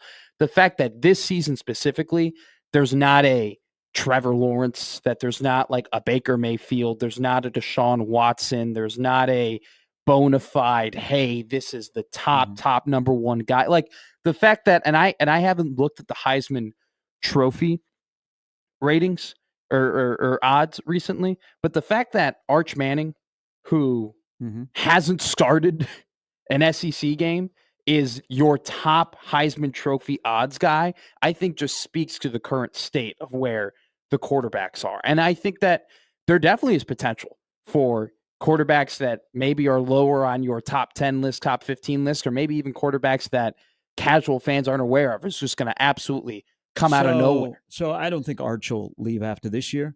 So that would leave what? Nussmeier, Aller, and Klubnik as your first-round guys in most mock drafts. Is Nico? How old is Nico? Is he a sophomore this year? Or is he a? No, he'll be eligible. He'll be eligible. So that's probably your top 4 there. And then it depends on what does Lenora Sellers do. But doesn't that add to the parity though that we have more quality quarterbacks? Yeah. The fact that we have more quality. They're spread out. But the fact that there isn't like the dominance, the top, hey, this is the dude, this is for sure the guy. Like, hey, he's going to come in and they're going to be dominant right away. Do you need that? Ohio State just won a national championship with a guy that was drafted in the 6th round. It's a good point. I think that the fact, though, that there are less of those dudes that are spread out, because you got to the point in college football where they were kind of staggered in a way, where you kind of knew the progression of like where you were going in terms of like the quarterback tree of like, all right, Kyler will probably be here, and then Baker will probably Baker comes here, and then now you got Deshaun Watson is here, and then after him came Trevor Lawrence, and then you got like other like you just don't. once again, for the second year in a row, how many of these quarterbacks, whether it be Klubnik, Nussmeier, Drew Aller, would really have true first-round grades? Well, let's take out the NFL out of this. Sure, let's just talk about college football. Sure. It might be a day and age where you don't need a NFL guy to win in college football. I mean, look at Indiana. Look at Illinois' hype this year. Altmaier is not a guy. Altmaier may play in the NFL. He'll get on a roster. Maybe he gets drafted. But I'm talking like a first-round or second-round guy. It might. I mean, we are. So the quarterbacks. So you have more programs that, they can spend more money on quarterbacks, but you're not so much quarterback-driven and dependent that to win a national title or to be one of the top teams, you need that quarterback. Now, it's not all across the board because some schools, it is so quarterback-centric, they need that guy to be an absolute dude, but you don't need him to be like, look at, of the top quarterbacks that have been drafted recently, how'd their teams do in college? None of them made the playoffs. Dart didn't make the playoffs. Shuck didn't make the playoffs. Shador didn't make the playoffs. Cam Ward didn't make the playoffs. No, it's all good points, and I think it all comes back to the NFL light conversation, right? As the college football game transitions more into the NFL game, you're going to get more than likely more of the situations of, Trent Dilfer wins a Super Bowl. Mm-hmm. Oh, Joe Flacco wins a Super Bowl. Oh, Jimmy Garoppolo and Brock Purdy both get to a Super Bowl and have an opportunity to win that. And I think that is you're right in the fact that the parity definitely drives the fact that quarterbacks don't have to be less effective, right? Because there are more skill position players that are spread out across the country that they can just kind of pop the ball to and go to. Well, I will go a step further. So since 2015, there have only been, in the AP poll, 4 teams that have been preseason number 1. Ohio State, Alabama, Clemson, and Georgia. Only 4 since 2015 that have been preseason number 1. But this year, it could be all over the map, from Texas to Penn State to people are high on Clemson, but do what you got to do. I think the NIL, the portal, has leveled things out. Nick Saban is not around anymore. Yeah. But the roster construction is a lot better on more teams near the top of college football than it's ever been, because they're not so quarterback or skill position dependent, that there are smart people that are running football programs and they're building their programs through offensive linemen and defensive linemen. So I think that also helps to the parity. But does parity, like we could have in 2025, draw more people in to watch it, because college football has become such a regional sport? I think it does, because the fact that you have now more teams and more fan bases that are going to be invested come November, because pre-college football playoff, how many real fan bases could be invested in college football come November? 6, 7, 8, right? Like if you had already lost a game at that point in November, you are firmly on the outside looking in. Now, because of this 16-team playoff, you could have 2 losses by week 8. And you're like, well, we have 3 high-quality games coming up, and we win these games, and it makes those games just more important. And if anything, it makes those fan bases more invested in those games and willing to watch those games. Well, and it drives more, To add to that, sure. The discussion yesterday about a 16-team playoff and keeping people engaged, because I think college football has really become so, and it has been this way. It has been regionalized, but it has been regionalized to where you spend more time about your own team and maybe in your conference, but outside of college football, you don't invest as much as you used to. Okay, you don't know the players as much; they're bouncing all over. You don't invest, because they're more than likely to leave. So here's how things also could be helped by keeping Nebraska fans engaged into late November. If you are having a 8-4 season, the 16-team playoff, if it happens, and there's a lot of belief that it will, sooner than later, is how are you going to do your end of the season? Because if you are the Big Ten, you're going to get 4 auto bids, right? Yeah. So you're going to protect your number 1 and number 2 team, because more than likely they're going to host a playoff game. So you're not going to have them go to Indianapolis, Vegas, Minnesota, whatever to play. So what the Big Ten can do to help with interest, maybe even parity, I would throw Parity in there. You are going to have on championship weekend, you're not going to have one championship game. You're going to have two. And it's going to be 3 versus 6, 4 versus 5. And the winner of those two games get the last two auto bids. And you know what? You might get lucky enough that one of those teams that loses in that game is one of the 3 leftover at-larges. So what does that do? That keeps you engaged. Yeah. Even if you're the 6th place team in the Big Ten, hey, you're going to have a chance to play for an auto bid or at least a bid period. Well, and I think that there needs to be a line where there definitely is a sweet spot. There definitely is a sweet number. I don't know what that number is. 16. I could see them. I don't think it should be anything under 24. Once you get to 24, once you get over 24. So you're going up and above. You want I think I would be more. I'd be okay with 16. I would be good with 16. But if they get tempted to keep going higher and higher, I would say the line has to be 24.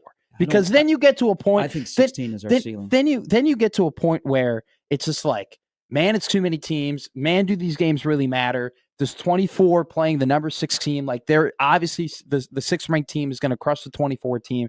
It's not going to be as high quality football for the hope of. I've never. That's interesting. I've never heard anybody say 24. Well, that's my line. I think 16 is the line and has been the line because you got to remember, what's your calendar?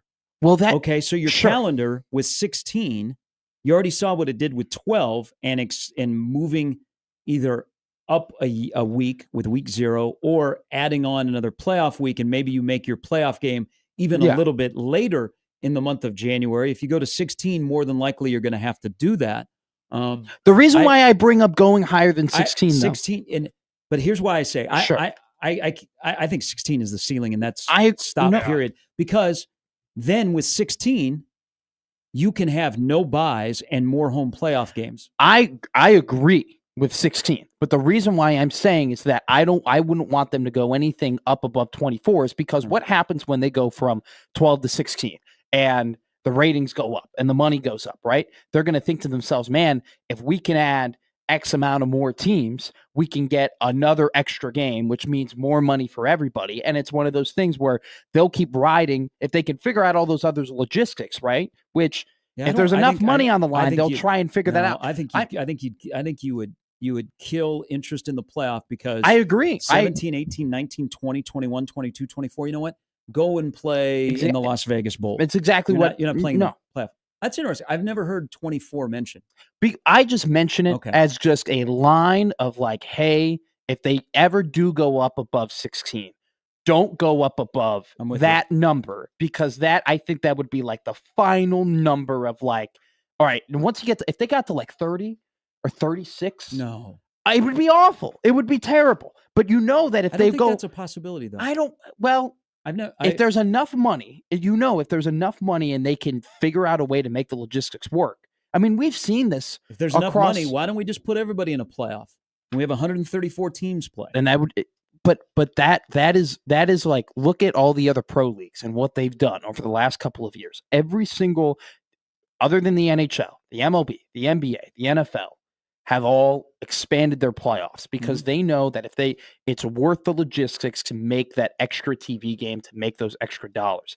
I think 16, NFL definitely. I think 16 is a really, really good number. I really do think that the 12th, 13th, 14th overall team could have a shot at winning the national title if they're playing at a high enough level.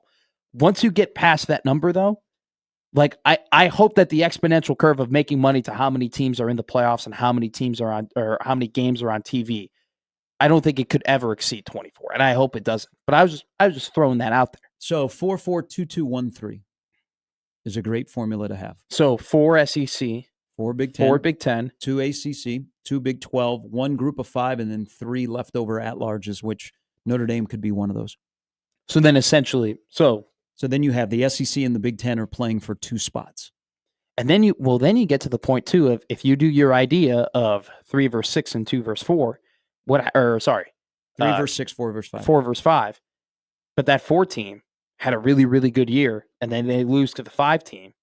Now you're looking for maybe they're an at-large bid. Yeah. And then that guarantees, same thing with the SEC where you get a fifth team. Yeah, if they get auto bids, you're not going to have a 1-2 championship game. You would do it sure, because you'd give extra inventory, one extra game with meaning. And you know what you would do? I would play that on campus. That championship weekend doesn't go to Indianapolis. Oh, no, yeah. Instead, the 3 seed and the 4 seed get to host a Big Ten Champions Weekend home game. I think we're all in agreement that the more games that you can put on campus, the better it is for college. That's why 16 is perfect. No buys, and you get more I agree. home playoff games. I agree. It's just I hope they don't get greedy. I really hope they don't get greedy and try and find a way to get past 16. I want to believe, and there's many people that are in your camp that not watering it down, because that 17 team is not winning the national championship. The 16 team is not winning the national championship. The 18 team is not winning the national championship. And for God's sake, the 24 seed is not winning the national championship. No. But once again, if they do get greedy, I cannot.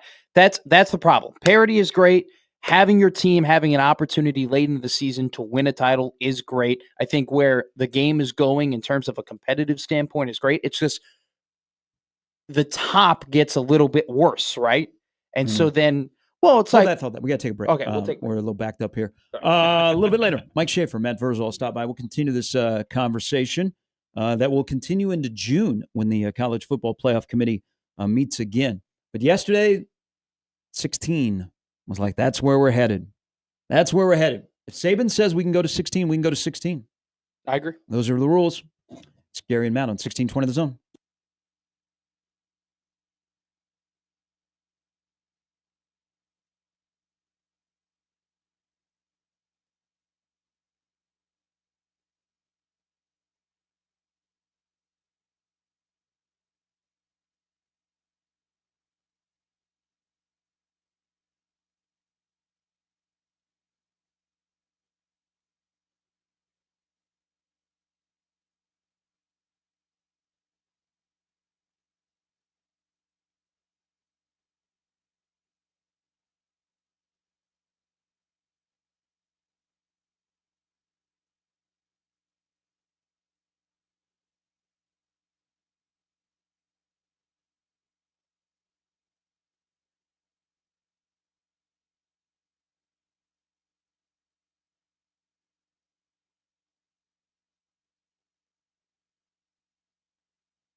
All right, as we wrap up this hour, continue this conversation about the playoff that seems to be headed towards 16, which actually will be a benefit because the SEC then will add a conference game. Yep. So the SEC and the Big Ten, that someday, because business does this, they'll consolidate and they'll be together and will be agreement on 9 conference games. I don't know. There wouldn't be a hesitation from Nebraska about going to 16, right? No, absolutely not. Where would there be hesitation in college football to go to 16? I think it would be from the top teams who know that pretty consistently that they can make a 4 or a 12-team playoff field. I think that would be the hesitation. But you also have to recognize that those teams who are at the top consistently in the SEC and in the Big Ten probably, understand that there's a benefit to having more SEC and Big Ten teams in the playoff because, you get more money, right, for your conference when you accomplish things in the college football playoff. So I don't know if there would be any real pushback from anyone outside of teams that are like, man, all right, now we have to play more games or now this has to be more competitive or anything like that. But I think that, teams that definitely have been hitting the tier 3, tier 2 mark in the Big Ten and the SEC, they're all for it. I think that, like I said before, the top teams of the Big Ten or SEC should be all for it because they get to make more money.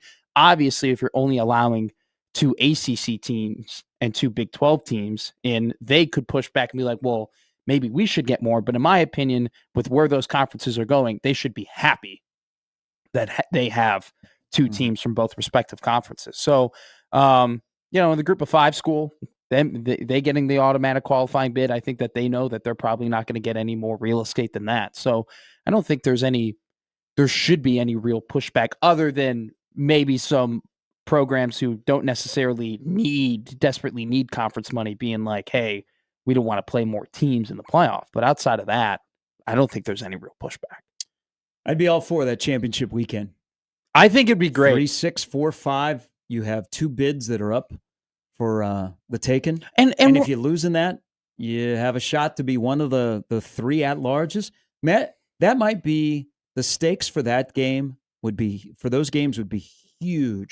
And the Big Ten Network and, well, more likely Fox, because then Fox after that weekend is done. Well, that would be Fox's that would be Fox's crown.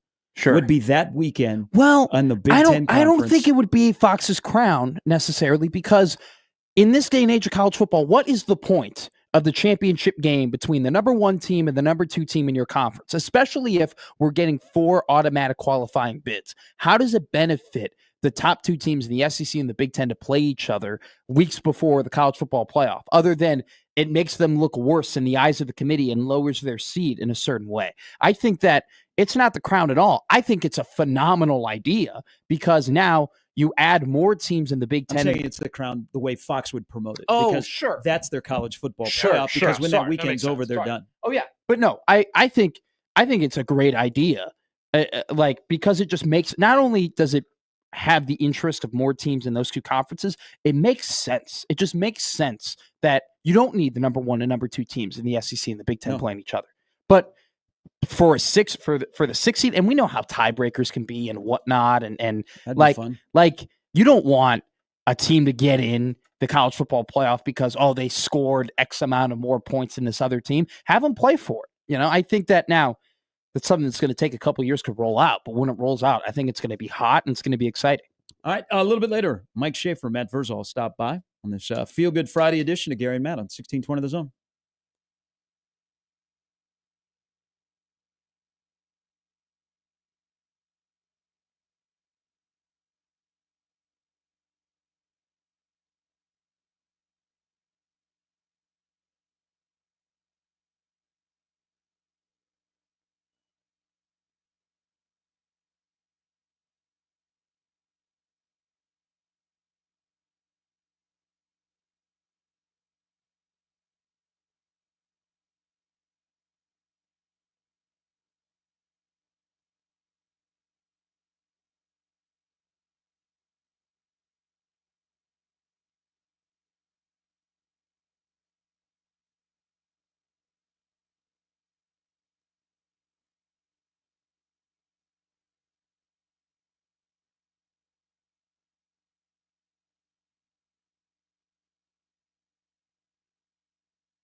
Pete, are you just playing your favorites this morning? I was about to say. Kind of just bouncing around here. I like this. This is not Kenny Chesney, but you can go see Kenny Chesney at the Sphere coming up in July, courtesy of 1620 The Zone. It is our Kenny Chesney Flyaway, where we are going to get you tickets. Airfare and your stay at the Luxor covered, but you got to go to the website to get registered, to get into the qualification process. Go to 1620thezone.com. Yesterday, congratulations to Jason Romano. It's a great last name. Nicholas Allitz and Sean Stone. So 3 very familiar names of people that have listened to 1620 The Zone for a long time. So congratulations, you're in the hopper. But go to 1620thezone.com, go to the contest page, and you'll see the flyaway to go see Kenny Chesney at the Sphere in Vegas coming up in July. All right, welcome back in. Hour number 3 on this Friday. Last night, Ant-Man got hurt. Then he came back. That was a terrible game. You never see those kind of games in the NHL in the playoffs. You see a 1-2-3 Cancun. We've got a game. Sure. We don't need to win this game. We got another game after this. You don't ever see that in the NHL. No. But we've seen that in back-to-back nights in the NBA. But at the end of the game, because Ant-Man came back, ended up with 20. Still can't make a 3. Why did Michael Irvin, who was sitting courtside, great question, take a picture with Anthony Edwards, and then when they were done, kissed him on the cheek? So, I did not see that. Anthony Edwards just seems like one of the more personable, can grab a beer with, have a great time NBA players you've ever, and not like, because NBA players go clubbing, but I'm talking about like I could sit down and like have a TV on and like open up a beer and actually have a good time with Anthony Edwards. He seems like he's just like the perfect guy to have in a friend group. Like, he's going to be funny. He's going to like have a good, like he's not going to be like overbearing or anything like that. He's super talented. Like, he does things that impress you, but then at the same time, he can be personable and joke. I just think he's one of, like, he just seems, so they ask him, hey, how do you know Mike Irving? And he was just like, I met him once.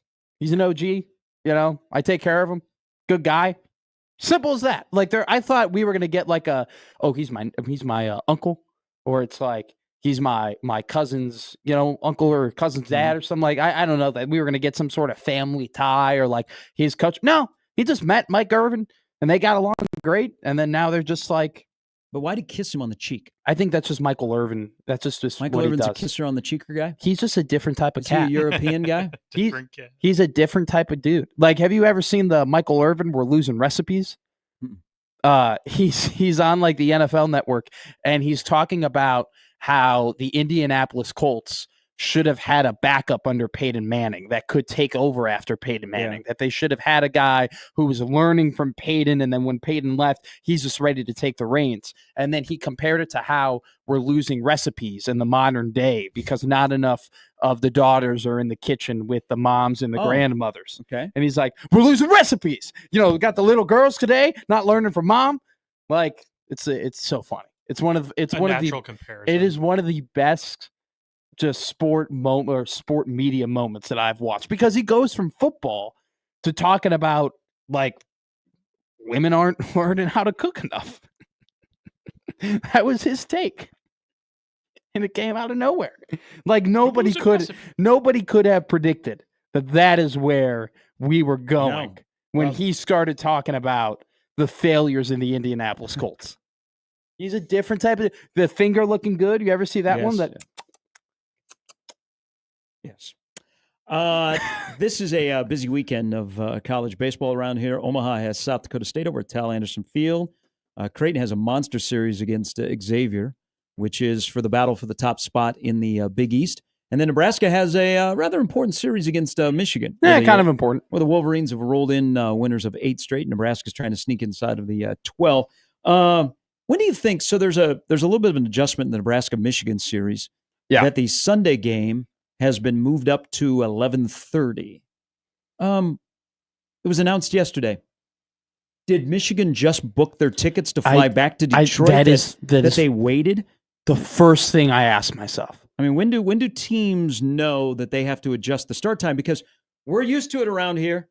It shows you're not a real baseball conference. Yeah. If you have a curfew on Sundays, if you are in the Big East and the Big Ten, because it happens regularly. Yeah. Now, a little bit easier when you're playing Creighton because you just pack up and within 5 minutes, you're at Epley. Well, maybe 7.5 now with all the construction at Epley. But you are not a real baseball conference if you are adjusting times on the fly because of travel schedules on a Sunday and you have a Sunday curfew.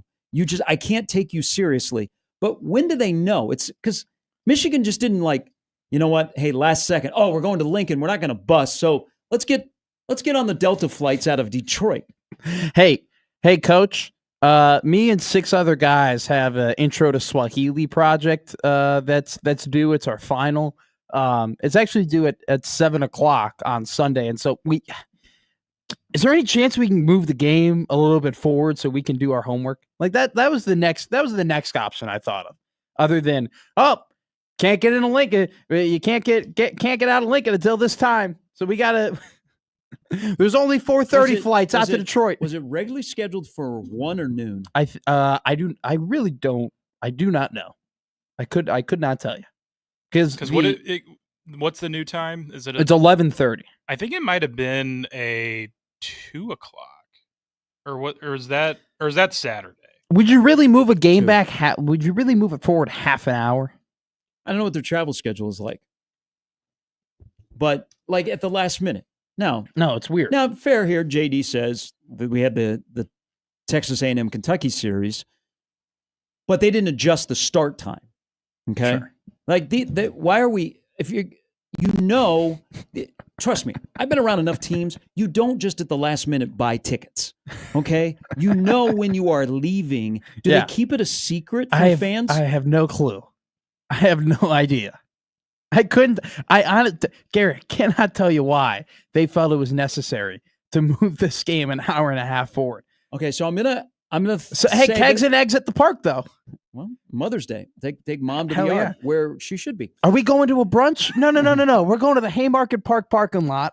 We're gonna get there at 9:00. I'm gonna tell you, there's probably a lot of moms that are like, "That's the way to go."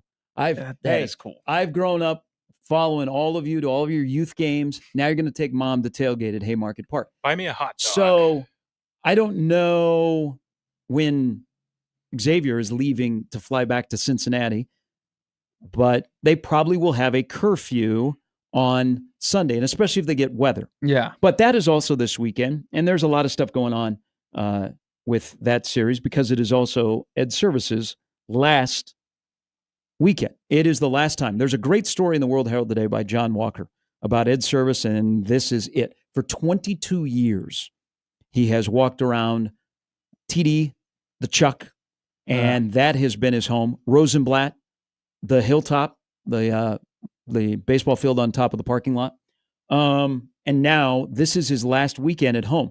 They play at Georgetown next week, and then they're going to make Ohio, so they'll be in the conference tournament, and they have a good shot to be in the NCAA tournament.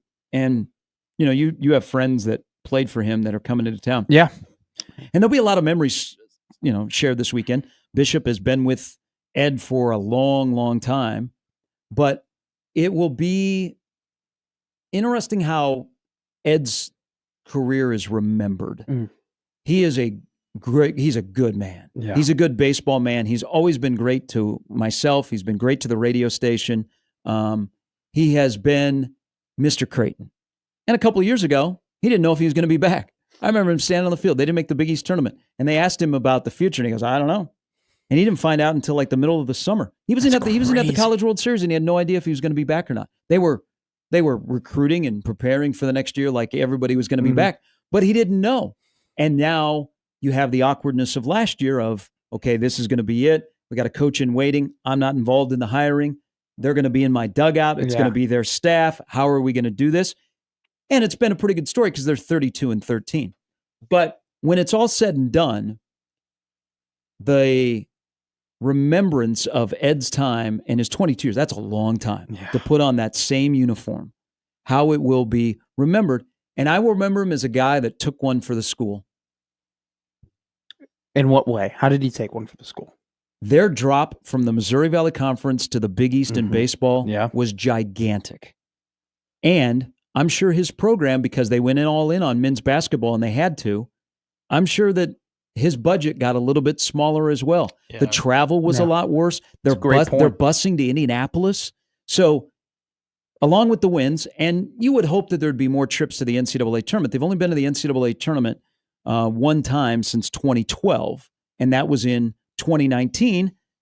And they almost got on a run where they could have ended up here in Omaha. I mean, they were gearing towards playing a super regional. Hey, do we have to play at Werner Park? Can we not play at home? And Michigan beat them out in Corvallis. And then, of course, Michigan made it all the way to the cusp of winning the national championship that year. But I think Ed has been a good company man that has stuck with it, and he has taken one for the team more often than not. And that's why I hope for a guy that I like is able to go out and he's in the NCAA tournament with a team that is pretty good. You mentioned it. I mean, I'm not going to act as if I know a ton of, I only know like 2 guys who formerly played for him, if I'm just being fully transparent. But when I've talked to those guys, because in the lead up to our interview with Coach Ed Service that we had here a couple of months ago, right, I wanted to know a little bit more about him. And all they ever talked about was just how good of a guy he was, how much they enjoyed playing for him. And I think that when you have alumni like that, who there's a lot of them coming this weekend who are taking days off of work, who are paying a lot of money, who are staying at hotels, who are making arrangements in order to make sure that they are going to see their college head coach's final weekend series at his home park. I think that speaks volumes to how his players think of him, and it just speaks volumes to who he is as a coach. And I think that you bring up a great point, and it's frankly something that a lot of coaches that in college sports are going to have to overcome in the next couple of years with the rev share in certain sports getting priority over other sports.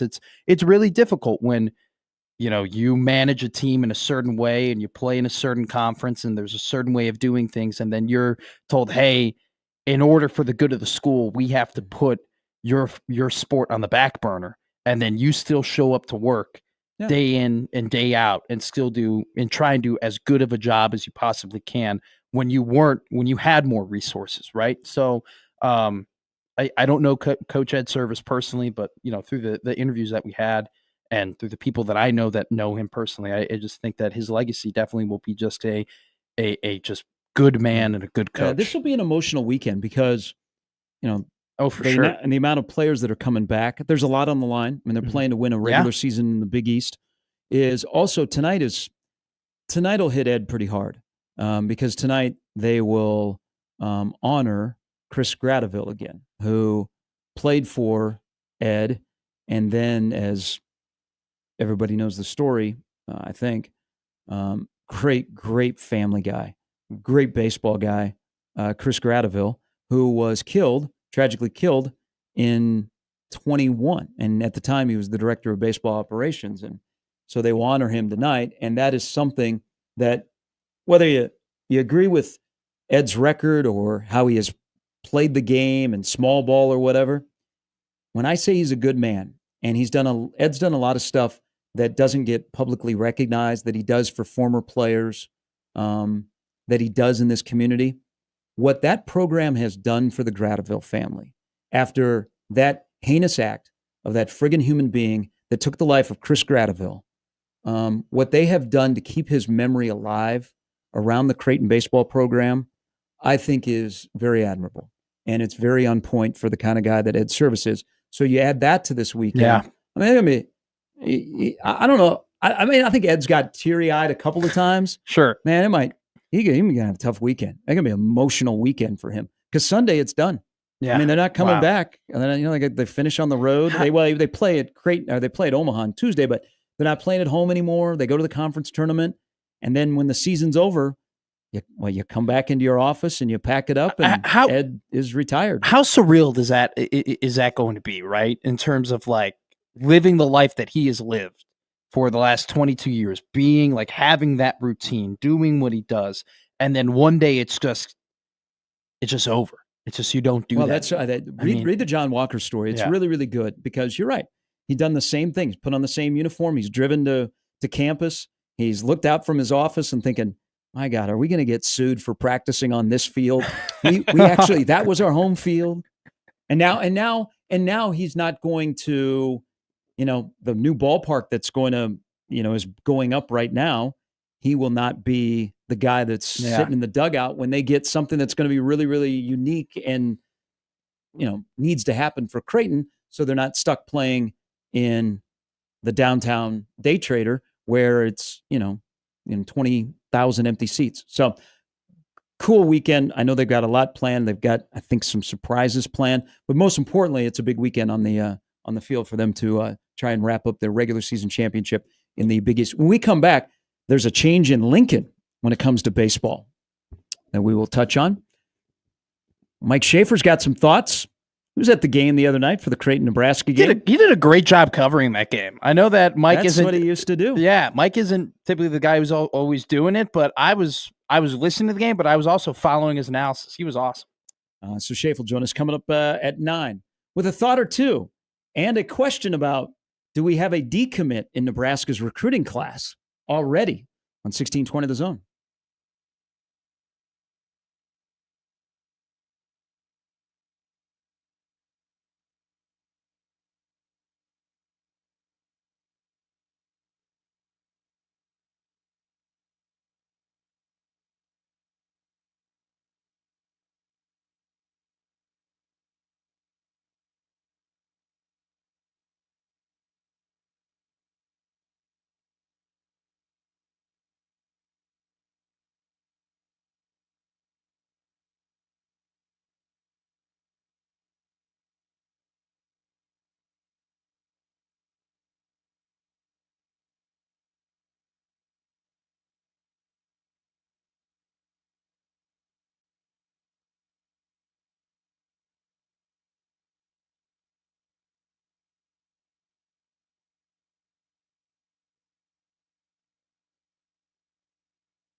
Oh, Peter, I got a nugget for you.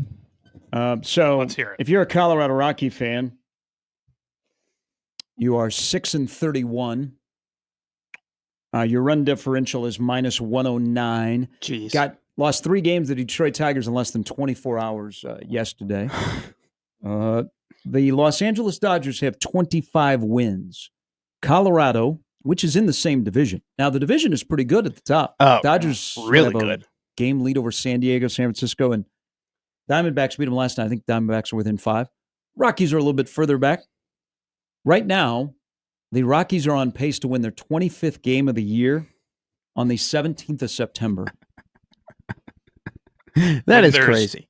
Less than 2 weeks left in the regular season. That is insane. They're bad.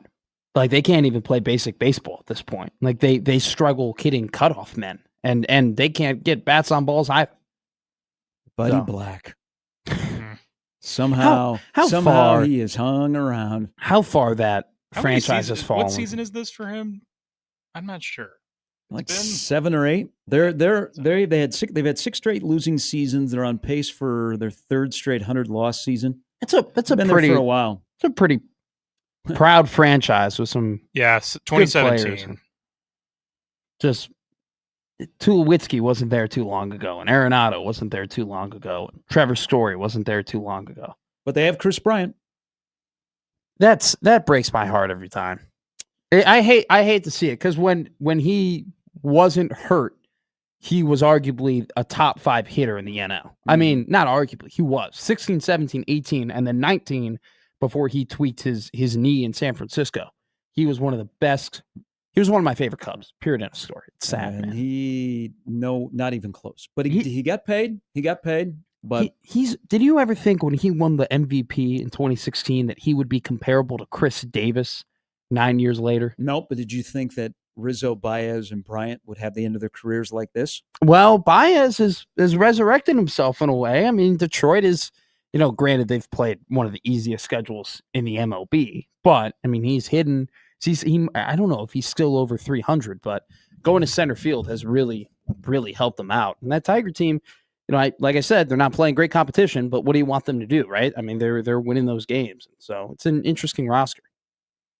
Texter Bernie says, our discussion about Ed Service, I agree with him. Ed got screwed more than any other program in the state by conference realignment. Big East baseball. Go get them.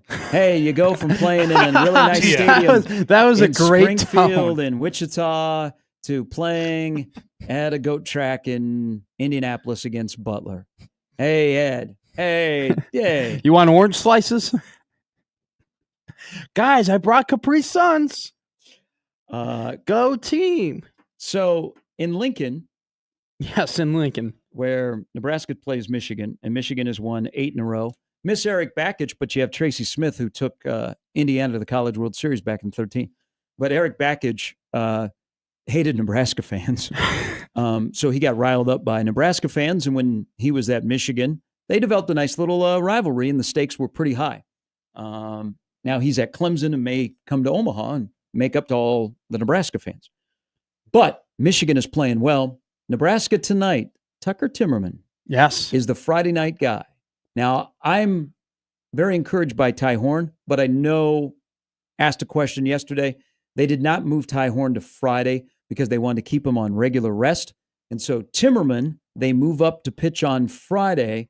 But for the love of God, can Nebraska be the first team on a weekend to throw the first punch? Because their Friday night record, they're winning series, but they have to win on Saturday and Sunday. It's just, and also too, throw the first punch isn't just a series. It's not just for the series. In the games, these last 3 weeks when they've been on these runs, they've been down in a lot of situations, whether it be 3-0, 3-1, 4-1. You can kind of go down the list of where they've had to come back in a lot of the games that they've won in these series. So I just don't want them to throw the first punch and win the Friday game. I want them to have a leadoff run, and I want them to take a 1-0 lead. I want them to draw first blood and set the tone and not always have to play from the back foot. And then when we're in the 7th inning and the bases are loaded, you're like, all right, This is it. Like, you got to get a hit here. I don't think they can. I think their mentality is backs up against the wall. Which, I mean, they have won 3 straight series, and they're still alive, and we can't quit them. I mean, Rocky won fights, but he wasn't like a great boxer, right? Like, what's the tagline? Gritty over pretty. Yeah. I would prefer just steady performances. I wouldn't. Here's the thing about Gritty. Too much. Yeah. Well, no. Here's the thing about Gritty. When you go Gritty over pretty, it's like, yeah, well, we got to overcome 2 errors and someone getting caught running out, to second base, and we got to overcome like having runners in scoring position 8 times and not getting hits on any of those at bats until the 8th inning. How about just I don't want gritty or I don't want pretty. I just want good, solid baseball throughout the entire game. But what if they made their smartest move of the year, moving Tucker Timmerman to Friday night? Because what do you need on Friday night? You need a dog. Yeah. You got to have a dog. Is he a dog? Is Tucker Timmerman a dog? Tucker Timmerman gets hit in the face, is out for 2 months. Okay, his face got rearranged. Actually, whoever did his surgery, he looks really, really good. I was about to say, so, I couldn't tell. So, could he be a dog? Because you need a dog. You need a Brett Sears. You need a Cade Povich. You need a Shane Comine. You need a Jabba Chamberlain. You need a dog. You need a dog to pitch on Friday night. They haven't had a dog. They've had a nice Will Walsh, but Will Walsh ain't a dog. Will Walsh is a guy that'll walk your dog. I need a dog that's going to bark and bite you. And maybe tonight they have Tucker Timmerman. I actually really, I know why they moved him there because of his spot and the amount of pitches and where he's at. And they don't want to move Horn and Jackson on Saturday and Sunday. But they may find a dog. Now, I don't know how long he'll pitch tonight. They'll probably let him go as long as possible. I would think so, and then piece together a bullpen. But what if they found a dog? What if they found a dog? I like how you kept saying it. Dog. It got closer and closer to the actual word. Like, you started at dog. You started at dog, and at the end you were like dog. That was hilarious. But they need a dog. You know why? Because they don't have enough dogs. Okay, they have a bunch of Huskers, and you know what? They have people that they're like, hey, the mentality go over well. Hey, they don't have a lot of people that go, you know what? We're not going to play with our backs up against the wall. We're going to shove people into the wall right away. So, but they talk about it. They have. That's why the leadership not as good as last year, where guys last year were like, screw that. Friday night. Now they also had a dog. They had Brett Sears on Friday night. They had a dog. They had a dog pitching on Friday night. This year, it's like, you know what? Hey, if we lose on Friday night, we're going to be good. We're resilient. We're going to bounce back. Screw that. Okay? How about winning on Friday? And then you know what? When you win on Friday, you can win on Saturday. And you know what? If you win on Saturday and you win on Friday night, what can you do on Sunday? You can sweep. You can bring a broom to the ballpark. Guys, we won yesterday. If we win today, that's 2 in a row. If we win again tomorrow, that's called a winning streak. I don't know that they have that mentality, unfortunately. So there's a balance, though. Yeah, there is. There's the balance of, okay, those guys are resilient, man, when they get down. But why do you have to be down? Exactly. Yep. Well, from what you're saying is this team has a lot of dudes, but they don't have a lot of dudes. If you know what I'm saying. Like, how about we do fellas and dudes? They got some nice fellas. Yeah. They don't have an abundance of dudes. And they had one and he got hurt. Unfortunately, Verz's nephew is going to be out this weekend. Again. Is it? Okay. It's unfortunate. But, I mean, just because Max Budenbach has been one of the best hitters, and it's like you see illness, right? And I think you just think it's a flu. And then when it extends to the weekend, you actually, at least in my opinion, you start to get worried about what the actual illness is. But, yeah, I mean, the lucky thing, the nice thing is about this lineup as of late, there have been some hot hitters as the weather has been warming up. And unfortunately, I love the whole late season Gabe Swanson. Once again, I would prefer whole season Gabe Swanson, but maybe that's asking a little bit too much. But I just, and like I said before, it's just like, I just don't think that's a mark of a good team. The fact that you have to get hit in the face and you have to like suffer, you have to go through adversity, or you have to like get to the point where it's like, all right, now we have to play. When you just step onto the field, it's like, you know what, guys, we are a good team. We're better than this team. We're just going to beat this team. Plain and simple. I've never understood, and this isn't just a baseball thing. These are just across sports. The teams that, for whatever reason, they just can't always have it on. That something has to happen. All right, so does Nebraska win the series against Michigan this weekend? No, I don't think they do. All right, how many did they lose? 2. Yeah, I think they take one. I think they take one. I think Nebraska wins 2 of 3 this weekend. Creighton. I think they sweep. I'll go 2 out of 3. I think Creighton wins 2 out of 3. Omaha, South Dakota State. I'd say 2. Omaha takes 2.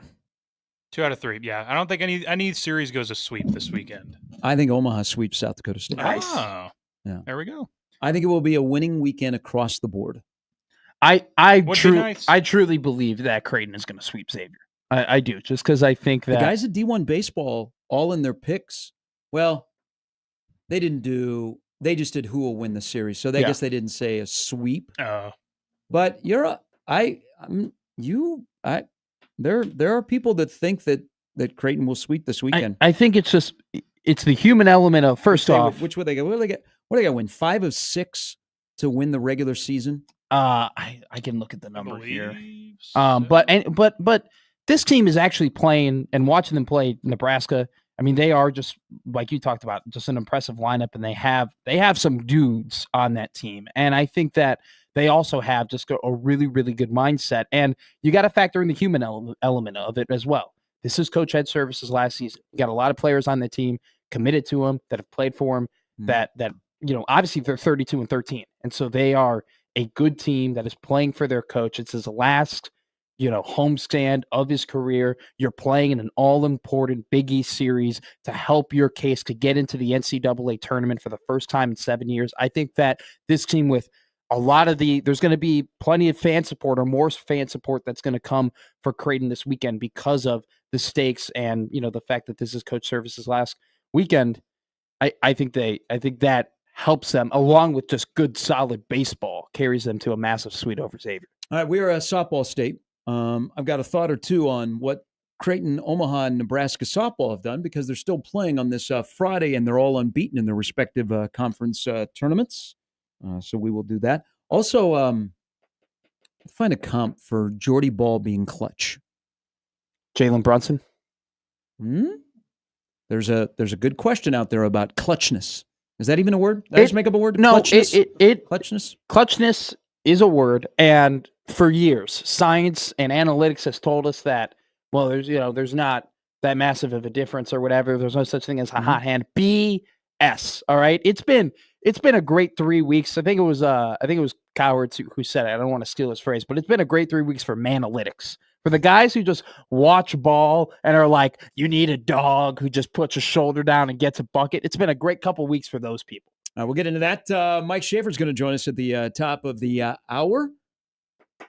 As the Crouton is busy. Coaches are on the road, taking selfies with the prospects, taking pictures of high schools. And wouldn't it be nice around here if we were in the middle of high school spring ball with games to be played next week, but you have to go to Florida and other places to watch high school spring football. Schaefer will join us, Vers as well, before we're out of here on to the weekend on Gary and Madden, 1620 The Zone.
All right, Nuggets, Thunder tonight. I'm scared. Seattle fans are rooting for the Nuggets tonight. And then you have the Cavs and the Pacers. Is there still I understand the animosity that Seattle would have toward Oklahoma City still. At the same time, I think the Seattle fans have to respect that like they have made that into an actual franchise with a legitimate fan base that enjoys basketball and like have hired proper basketball people and have built a consistent winner over the last, 15 years minus like 3 seasons.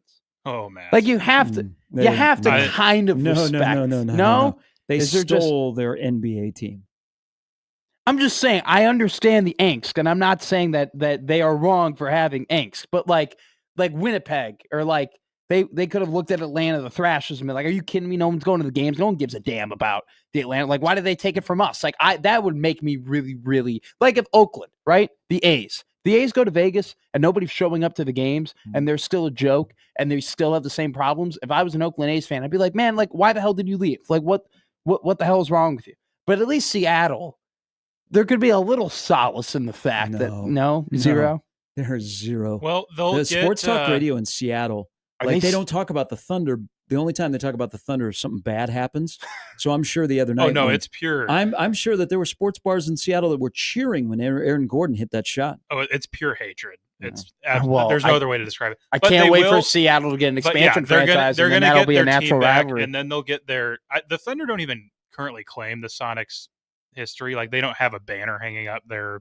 Well, yeah, they don't have Kemp or Gary Payton. They'll get their team and their history back, and then the NBA has a red hot rivalry on their calendar right there. Is there bring back Seattle Portland? Yeah. They'll have a lot of good matchups that they can work with. Is there really a red hot NBA rivalry right now, like Celtics Knicks? Well, there's the traditional ones, but like Are they like okay, Lakers Celtics fine, but like until they meet in the final, like you don't get that matchup. Anybody you know what I'm plays saying? Against Draymond Green. But two NBA games tonight, which is unfortunately another day closer to the NBA Finals, and we will not get inside the NBA airing during the finals. So I mentioned softball. We're a softball state. Yep, we're actually a really good female sports state. The year that is about to come to an end, because our sports calendar year for college sports around here is about over. How many women's sports and the season that they've had at their respective schools, and we're talking Creighton, Omaha, Nebraska, would rank in the top 5 to top 10 of best seasons this year? Creighton volleyball season would rank in there. This Nebraska softball season would rank in there. I don't know if this Nebraska volleyball season, I don't know. You've just won so many championships that even though it was a great season going to the Final Four, I wouldn't say that it ranks in the top 5 necessarily. Would you consider this Omaha softballs? This is in their top 5? No, not compared to last year. I think the number one sports story or success for this calendar year, for the sports calendar year in college in the state, is Omaha men's basketball. Regular season, postseason, first trip to the NCAA. I thought you were just talking about women's. No, but no, how many of women's would be in the top 5? Oh, so that doesn't mean they're all top 5. Oh, sure. Or top 10. Nebraska wrestling yeah, would be definitely in there. Probably in your top 5. Now, I would put Nebraska volleyball went to the Final Four. Did they win a national championship when they were kind of, well, them and Penn State were considered favorites and they didn't make it? But still, you went to the Final Four. So Creighton and Nebraska volleyball would be, I think, in your top 5 of seasons. Would you put Creighton men's basketball? Okay, sorry. I kind of misunderstood your question a little bit when I'm thinking about it. So in that case, in my opinion, yes, volleyball would be in the top 5. Nebraska volleyball. Creighton volleyball would be in the top 5. I think if Creighton basketball had I wouldn't put Creighton won that Auburn game, yes, I wouldn't. I wouldn't put them in there. Yeah. I think Omaha men's basketball easily in there. I think wrestling easily in there. I don't think Nebraska baseball is in there. Could you see a world where if Creighton baseball in this season, and Ed Service's last year ends up making the NCAA tournament, I could see myself putting that season into a top 5 for sure. I don't think, obviously, Nebraska men's basketball doesn't fall in there. Nebraska football doesn't fall in there. Now, I will say this, and I know it's a little niche, but like Nebraska track and field had a couple of those national champions and a lot of really, really great performances. What they do, but their spring isn't over yet. No, right? their spring isn't over yet. But like individually, they had multiple national champions in indoor. Yeah, in indoor they had the high jumper, and then they had a thrower as well. So I'd put them in top 10. Yeah, top 10 for sure. But I think solidly you have a top 4. Omaha men's basketball, Nebraska men's wrestling, Creighton women's volleyball, Nebraska women's volleyball. I think 5 is pretty wide open.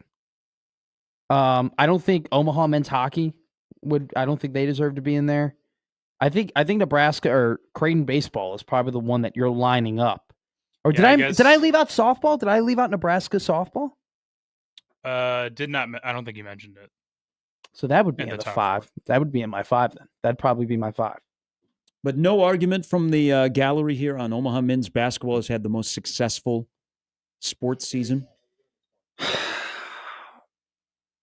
One regular season, one postseason, went to the NCAA tournament. Man, I think Nebraska wrestling had such a great year, and it already is a fairly historic program. And for them to have 2 national champions, 1 runner-up, come in second place overall, the highest amount of points that they've ever scored at the national meet, it's tough. And in my world, by the way, that's 1-2. So, easily 1-2 for me. What's your 1-2 you're going? Omaha men's basketball or Nebraska wrestling. Oh, yeah. I think that's very good. I honestly, I would probably lean Omaha men's basketball because it was probably more improbable than Nebraska wrestling accomplishing what they did. But if someone told me I'm putting Nebraska wrestling over Omaha men's basketball, I wouldn't have too much of a pushback on it. Random Mike, good morning. Hey, this is the day. Huskers softball, baby. We're a softball state. Yes, we are. And I don't know if you read Mitch, the great Mick Sherman's article on Jordy Ball and Husker softball. I did not. I did see the headline for it. Remember, I asked you a while back, you guys, in American team sports, which sport where one player can make the most? And you said hockey goalie. And I think in a playoff series, that's probably true. But I think a softball pitcher, like Gary, like you said, especially when she can hit, might be the answer too. And we're seeing it. But there was a quote in Mitch's article from Rhonda Ravel, and I kind of thought this was happening. Let me read it to you. She's really helped recalibrate the standard for Nebraska softball from practice to what we do in the weight room to just overall focus. There's not a part of our program that she has an impact. And when you watch them, and I'm talking about every part of their game, they're at a higher level than they've been before. And I think that answers it. Yep, they have a true winner in Jordy. She's won everywhere she has been, from youth to high school, Papillion La Vista, to Oklahoma, and now here. And if you have somebody like that is your best player, it trickles down. I mean, they knew that they would have an impact when she came back, and I don't know that they fully grasped how much of an impact she would have. She's amazing. I mean, they play UCLA today, and that's going to be a challenge. Yeah, it's going to be a challenge, but you're like, all right, Jordy only threw 63 pitches yesterday. She's going to be in the circle. I think Nebraska could win. I mean, how many athletes, Mike, you've followed Nebraska athletics for a long time, that you could say that about an athlete, that whether they were the quarterback, whether they were starting pitcher, when they went out there, you're like, Nebraska's going to win. Or Nebraska has a more than likely chance to win. And she's doing things that haven't been done in years. I'm talking about what she can do offensively. I mean, scoring, she's accounting for more runs than the team has given up. It's unbelievable. Yeah, hasn't she? There only been one game she hasn't played this year? That's wild. I think she had... No, there's more than that. Okay. Because UCLA, I think, beat us really badly earlier, and I don't think she did pitch in that game. But she hit, though, right? But Oh yeah, yeah. So I think there's one game. There's just one game all year that she has not played. Is it the best Nebraska softball team you guys have seen? Ooh, Rhonda's taken a couple to the College World Series. Yeah, how did they do? I mean, I remember Peaches, and she was fantastic. That team, because I was doing the games. That team was really, really good. Let's wait on this one. But, yeah, but this is one of Rhonda's better teams in a while. See, Peaches' team in the big games in the World Series, she could have sued for non-support. I mean, this offense is much, much better than that offense was. Yeah. Real quick, Jordy Ball only has not played in one game this entire year. Yeah, I mean, the one she didn't pitch in, though, it made a big difference. But no, this is going to be really fascinating, and it really bugs the crap out of me that if we win this tournament, beating a really good team today, that we probably won't get a home regional. And no, they're gonna, if they win the Big Ten, it looks like they would come up short. But you would be a number 2, and maybe you get a more favorable draw to go to a number 1 seed as a number 2 seed after winning the Big Ten. But today's a big day. I mean, that'll be a challenge, but I'm glad. First of all, I'm glad it's on TV. Thank God. Absolutely. Hey, take care, guys. All right, Mike. Thanks for the phone call. That bracket has been chaos. The Big Ten bracket. Hey, Michigan beat Oregon last night. And the 12-seeded Boilermakers, the host team, in the semifinals. A lot of upsets. Makes it easier, baby. Just get a home regional. Some host team Just magic. get a home regional, and then maybe a super regional down in Norman. You know, you go. You're predicting that?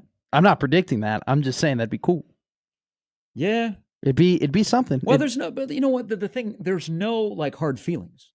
So it wouldn't be like Jordy Ball going back to Norman and would get booed. No, there's no hard feelings, but it's a cool story of her being the dominant player she was at Oklahoma, going back to her hometown, and then having to play Oklahoma in order to go to the softball World Series. I don't think Patty Gasso or Jordy Ball would enjoy that. I just don't. I think that would be very, very uncomfortable. But back to a point you were making earlier about people that transfer away and you follow them and you root for them. Oklahoma fans are rooting for That's Jordy. awesome. That's awesome. All right. We're rooting for Mike Schaefer. He'll provide some good content. We got good questions. We'll talk some Cruton. We'll talk some baseball. We'll talk some life, being a father, among other things. All of those wrapped up into our 20-minute conversation with Schaefer. That's coming up next.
1620 The Zone is partnering up with the Wellbeing Partners in the Celebrate Your Wellbeing Photo Contest. Submit a photo on how you focus on your well-being and practice self-care. Share your story online at 1620thezone.com. We welcome in Mike Schaefer from Husker 24/7. Good morning. Happy Mother's Day to your lovely wife and your mother. Welcome in. Yeah, morning, Schaefer.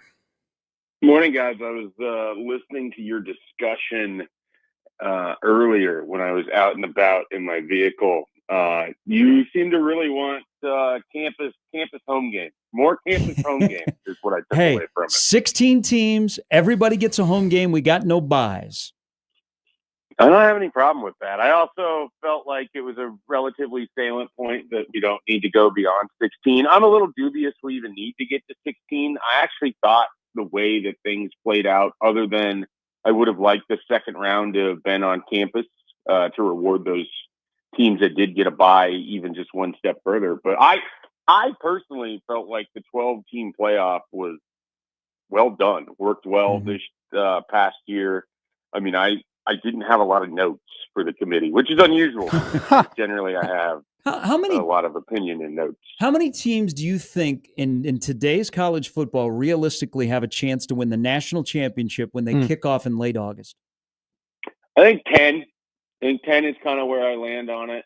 You can easily stretch that to 12 if you want. But, part of this discussion, I didn't think Alabama had a chance to win a national title, and I think they would have gotten their butts kicked the way that Tennessee did, by Ohio State or whoever it is that they would have played unless they would have drawn one of the two worst teams, and they wouldn't have. And so I just felt like, we went from arguing over the 15 to now arguing over 11 through 14. Yeah. And it's sort of a stupid argument. I mean, a team that loses to Vanderbilt and loses to Oklahoma has no business playing for a national title. And I understand pushing back against SMU and Indiana and Clemson, though Clemson at least won the ACC. But those other teams won their games that they played. Were they the same games? No. But you lost to a pair of 6-6 teams. Like, what are we doing? You scored 3 points against Oklahoma. Not to relitigate. So the point being, I think 12 is a good number. I don't know that we need to include the Alabamas and the Ole Misses and whoever from the Big Ten felt like it was slighted or whatever else. So I would be perfectly fine if they could find a way to stay at 12, get that second round where you have more home games. I think the harder thing is less how many teams to have. It's how do you determine the top four in any kind of meaningful way, because I feel like people had a really tough time with Boise being, were they the 3 or the 4? I don't remember. And then Arizona State was obviously the other, though they nearly did it against Texas. So at least you could make the argument that they deserve to be in the whole thing. This season, so let's go back to last season real quick, Mike. I think that we had going into it an idea that, man, the quarterbacks are going to be really good this year. There's a loaded group of quarterbacks. We have multiple QBs who could potentially play their way into the first 2 rounds. And then it turned out that wasn't the case at all. And a lot of those guys that we thought could, Carson Beck was projected to be the number 1 overall pick and then couldn't even enter the draft. This season, we're walking into it as, well, there's really not that many elite quarterbacks. We have a Archie Manning, who hasn't started meaningful games in the SEC, as our top favorite to win the Heisman. But do you think that there's a possibility that the opposite happens this year, that we walk into the season saying, this quarterback class, not all that great, and then at the end of the year, we're looking at it and saying, man, we had a lot of really high-level QB play? I think there's a lot of really intriguing quarterbacks that are in different phases of their career. I mean, you could start here locally, certainly with Dylan Raiola, who's not going to be NFL eligible, or you go down to Florida with DJ Lag. Like, those are 2 guys that's going to be fascinating, and they're sort of going to be circling each other, whether they want to or not, in terms of how people are going to be discussing young quarterbacks. And then for more of what you're kind of talking about, like, Drew Aller is someone that I think has so much talent And yet every time I watch Penn State play on offense, it's like, why am I so excited about this guy? And then he does a thing or two every now and then. That Big Ten championship game against Oregon, I thought, was a terrific example of it, where I just feel like if Penn State's offense was run by someone else, Drew Haller would look so much better. They didn't have enough weapons at wide receiver. They get weirdly conservative and almost overly so at times. But he is one of those guys that it wouldn't shock me if we're talking about Drew Haller very differently at the end of this season than certainly we were going into the playoff. I think he won some people over with their play in the playoff, with his play in the Big Ten championship game. But that's one of those guys where he was a highly recruited guy and was well regarded. And it's just not everyone's journey to becoming the number 4 quarterback in the NFL draft or the number 6 pick or whatever it ends up being. There's a lot of different ways to get there. I mean, Cam Ward, I think, is great evidence of that. So I would not, if I was a Titans fan, I'd be a little bit nervous. I don't know about that as the number 1 overall pick when you got Travis Hunter and Abdul Carter right there that I think are guaranteed successful players. But the idea being, someone can absolutely emerge this year. I don't know on the surface if it's going to be a big quarterback year, but I think there's enough intriguing names. You'd mentioned Arch Manning. There's some other guys out there as well. There's some transfer portal people that have moved around. Washington State's quarterback, I think, is now at Oklahoma. So he's someone that could be of interest depending on how that offense comes together and if it can click on like it did last year. So I think there's a better chance of some wild card emergence, but there's also some really talented guys that have been off to a little bit of slow starts to their career or have been graded as if they were already supposed to be amazing. Sure. And so people have downgraded them. That could surprise this year as well. Let's do some tiering here. So let's put Drew Haller by himself. Then you have Dante Moore's at Oregon, Julian Sains at Ohio State. Damon Williams Jr., I think, is going to be a good player at Washington. I don't know about Bryce Underwood, but he gets a lot of run because of the price tag. There is Nico at UCLA. There's Luke Altmaier. So essentially there's about 8 quarterbacks. What tier should a Dylan Raiola going into a second year be in? Should he be with those young guns or should he be above them? The young guns being like if you were to break out what you mean for me, like Moore, who has played in the Big Ten, played with UCLA. Yeah. Sayin, who we just kind of expect because he's at Ohio State and their quarterback development that he'll be a top guy. Damon Williams, I really like at Washington, but not many people know about him. I might have been the only person that watched the Sun Bowl. But what I'm getting at is, because everybody is doing lists. And if Dylan and Nico are together, I think that's okay. But like if you're tiering the quarterbacks in the Big Ten, what tier or what number do you think Nebraska's quarterback falls into? I think he's kind of unto himself in his own tier. Like I think he's ahead of guys that you mentioned there in Dante Moore and Sayin and Williams. I think he's ahead of them.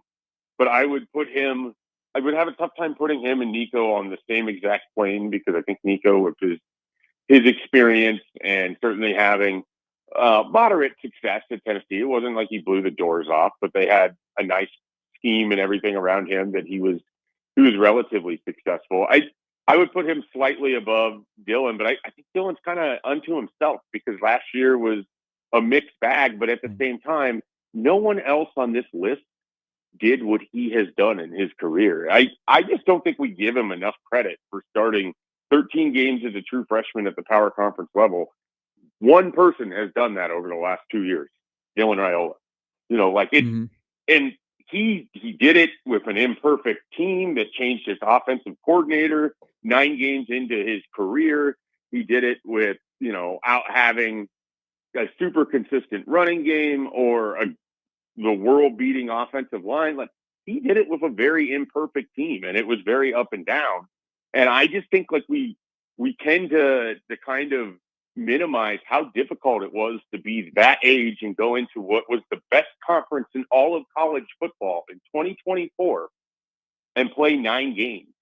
And he played at a high level in some of them. Wisconsin, I thought Illinois, he played really well. He played at an incredibly low level in some of them.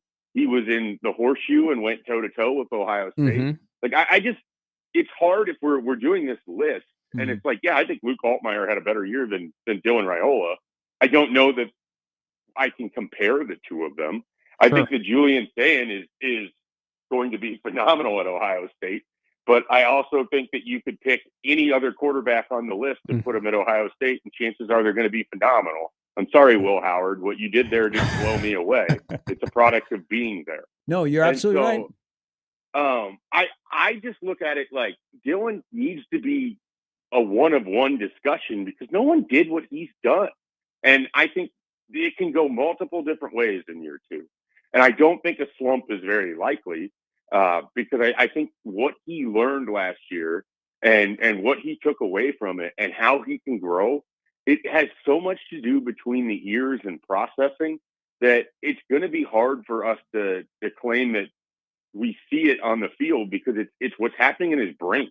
It's being in the situation where you're going against Iowa's defense or week to week to week, you're getting these different defensive coordinators who have different looks.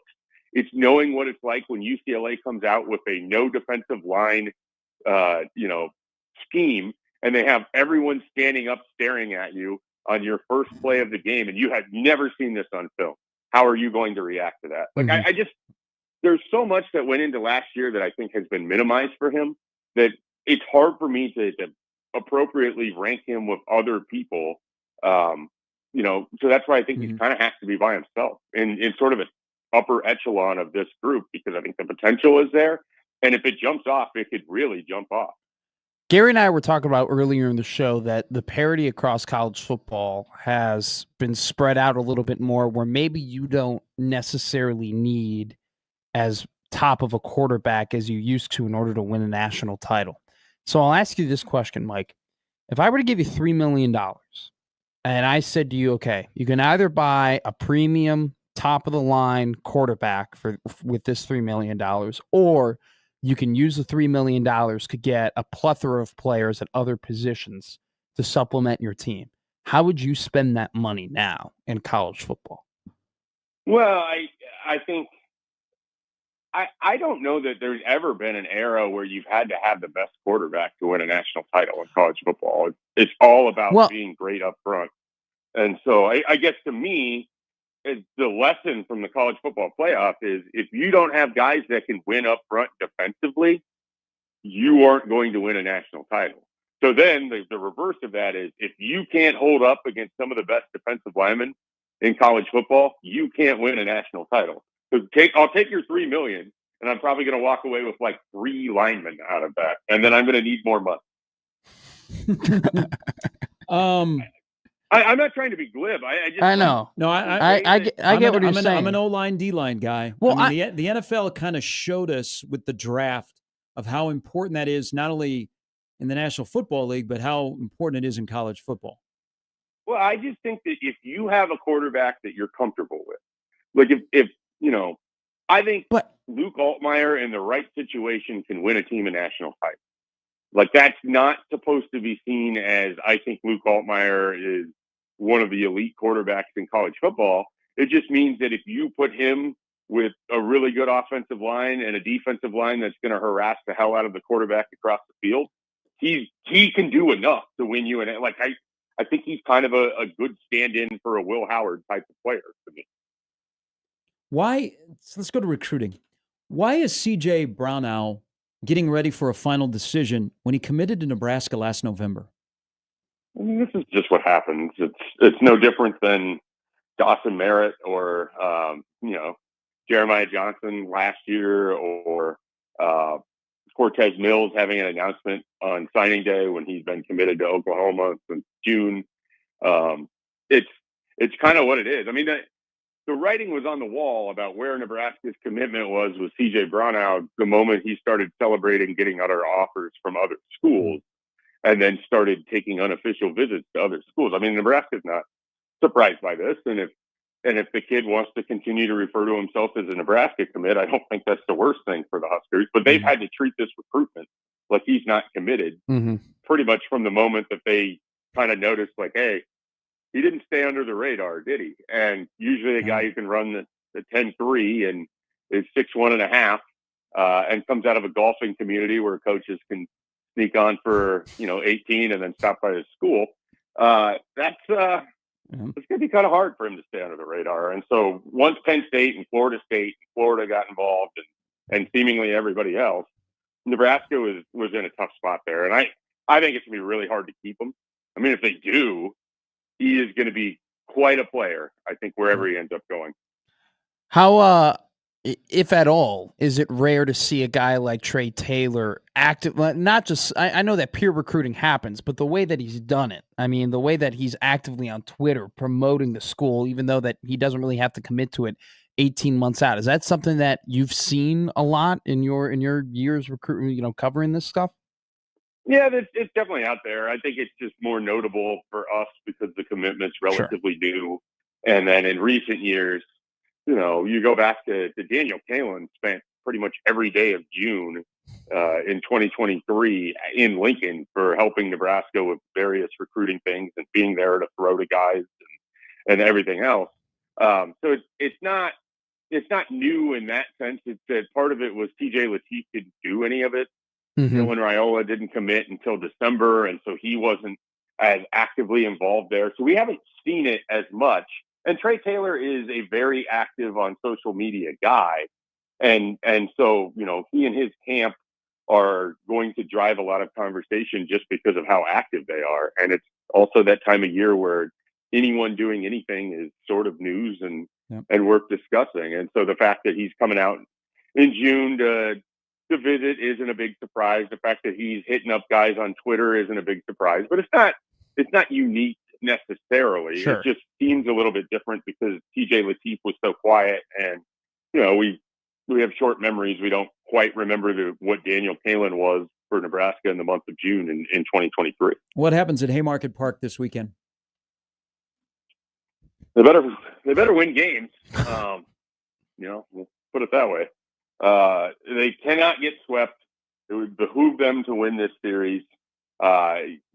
If they could just happen to start playing their best baseball and most consistent baseball at this time, I think it'd be pretty helpful. It's a weird team. It's a weird conversation surrounding the team. They feel it feels like they have underachieved in a way that is hard to explain.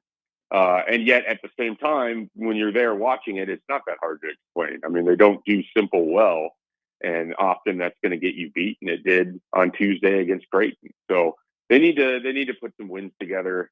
I don't think anyone's in jeopardy or certainly don't think Will Bolt's in jeopardy of losing his job.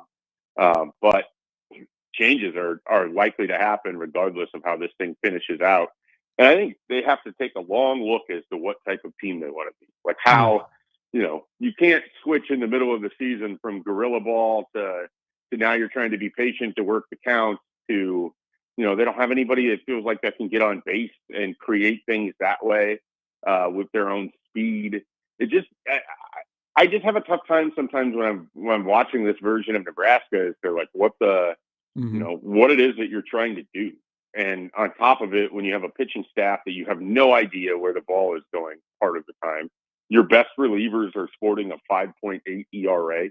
Like it's just a tough season all the way around to stack wins that way. And think how many games they just give away, just outright have given away this year. I mean, if they had won half of the games that they've given away, they would have they'd be 8 wins clear of 500 right now, and we'd be talking about them as a 3 seed in a regional. Yep, and now we're talking. They're lucky that the Big Ten tournament expanded to 12 because they could stub their toe and still get in. Schaefer, as always, and the thing is, they don't deserve to be there. Like it's a weird conversation because even if they qualify, it still probably is a sub 500 team in Big Ten baseball, and just not a great look for them. Yeah, and then they'd only have to win 4 games. But it's strange, strange season. Schaefer, thanks. Have a great weekend.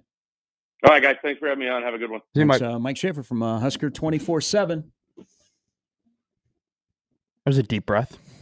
Oh, man. Nebraska baseball is such a... Didn't we do this conversation during the winter about a sport in Lincoln? The exact same combo. All right, Matt Verzal going to join us next. I'm sure he's got a thought or two about Nebraska baseball, among other things. Verz will stop by after this on 1620 The Zone.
Before we get to Verz, there is a bombshell being dropped by Pablo Torre that Bill Belichick, his girlfriend Jordan Hudson, is banned from the North Carolina football facilities.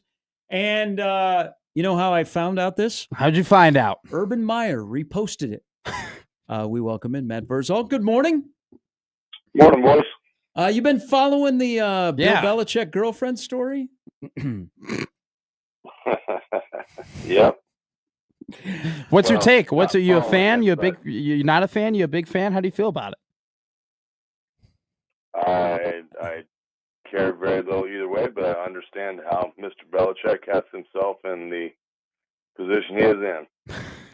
Because a certain thing will make you do certain things. That is true. You know what it also has made him do? He has been great throughout his football career of getting rid of distractions. And all of a sudden he has a distraction, which, you know, I don't know if he's under a spell or whatever, but it's so unlike Bill Belichick, because there are some organizations like the Steelers. The Steelers have been great of avoiding distractions and getting rid of distractions. And now they have a distraction of who's going to be their quarterback. That's un-Steeler-like and Tomlin-like. This has been so unlike Bill Belichick-like. Yeah, she's probably got a certain set of skills that Bill really appreciates. Good on that email. Not anymore. Yes. Let me, so, you know, and this is a weekend, and I hope Max, by the way, gets back to good health. And this isn't just a Nebraska baseball conversation, but are you attracted more to teams that throw the first punch, or do you celebrate their resiliency when they get knocked down? That's a good question.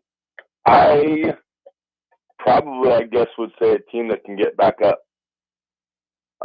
Now, if you look at the other scenario where you're on the puncher, if you do throw the first one, are you a foot on the throat kind of guy? Mm-hmm. Like those, I also like those a lot, because those leave no doubt anywhere. You know, if you throw the first punch, guy goes down, and you start foot on the throat, full weight down. I think that's a successful methodology as well, but it does take probably a little bit more for you to get knocked in the face, which I wish Nebraska would stop doing the first game and then come back and battle through and win the series. But yeah, I'll take them either way. Well, okay, to add to that question, Matt, what if you have a team, or what does it say about a team that every game it seems like that they have to get hit in the face first in order to start to play their game? If every single time they got to face adversity. Being that I have a relative on the team, I will plead the fifth on that one. I ain't getting nobody in trouble nowhere. Okay, fair enough. We can flip the football. No, you can stay on baseball. I'm just not answering that question. No, it's all good. No. I have a football question for you. So Gary and I were having this conversation about parity in college football, and I wanted to know from you: do you think that it's becoming easier now in the NIL era to win national championships with worse quarterback play because there's more talent out there for you to recruit? No, I think. I don't think. Okay, in the NFL, you have to have the 1% of 1%. Like you have to have the best of the best. In college, you can hide that. You can. There have been teams for decades that have proved that. Bama's teams, you know, they had good college quarterbacks. They didn't have great college quarterbacks. Outside of Burrow, who kind of redid it, you know, when's the last guy where you're like, oh man, that quarterback is great? You know, it just isn't. It isn't as big of a deal in college because you can establish dominance at the positions that matter, like the lines, like dominant offensive and defensive lines. It does not matter who you put back there. You make average good, great, and great elite. You know, that's kind of how it goes if you have good lines. So it's. I don't think the quarterback in college is as important as everybody makes it out to be. So take out. Well, no. Keep the quarterback in here. Let's take out offensive line. Okay. Which position should there be more patience for a particular player to grow in the new college football where some guys are going to be forced to play because that's one of the higher paid players coming into your program on your roster? Patience to develop.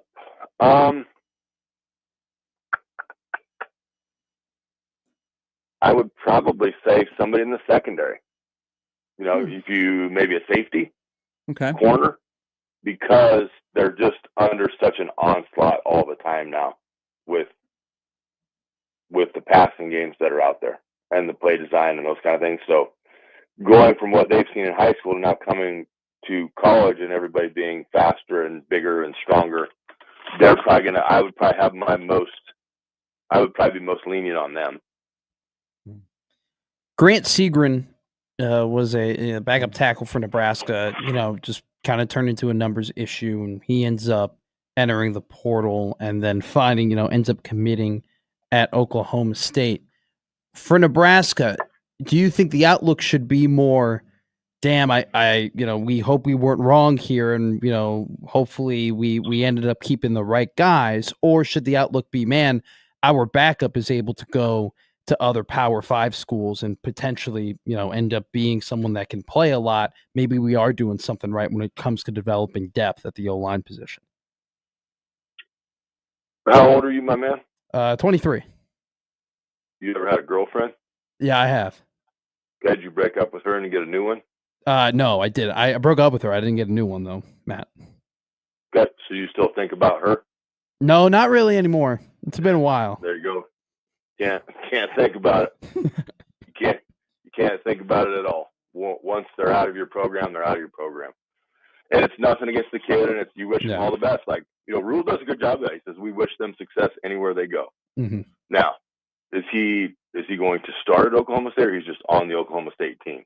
He's currently on the team. I don't really know whether or not he's going to play or not, if we're being honest. Now, but there's obviously a reason they brought him in, right? So.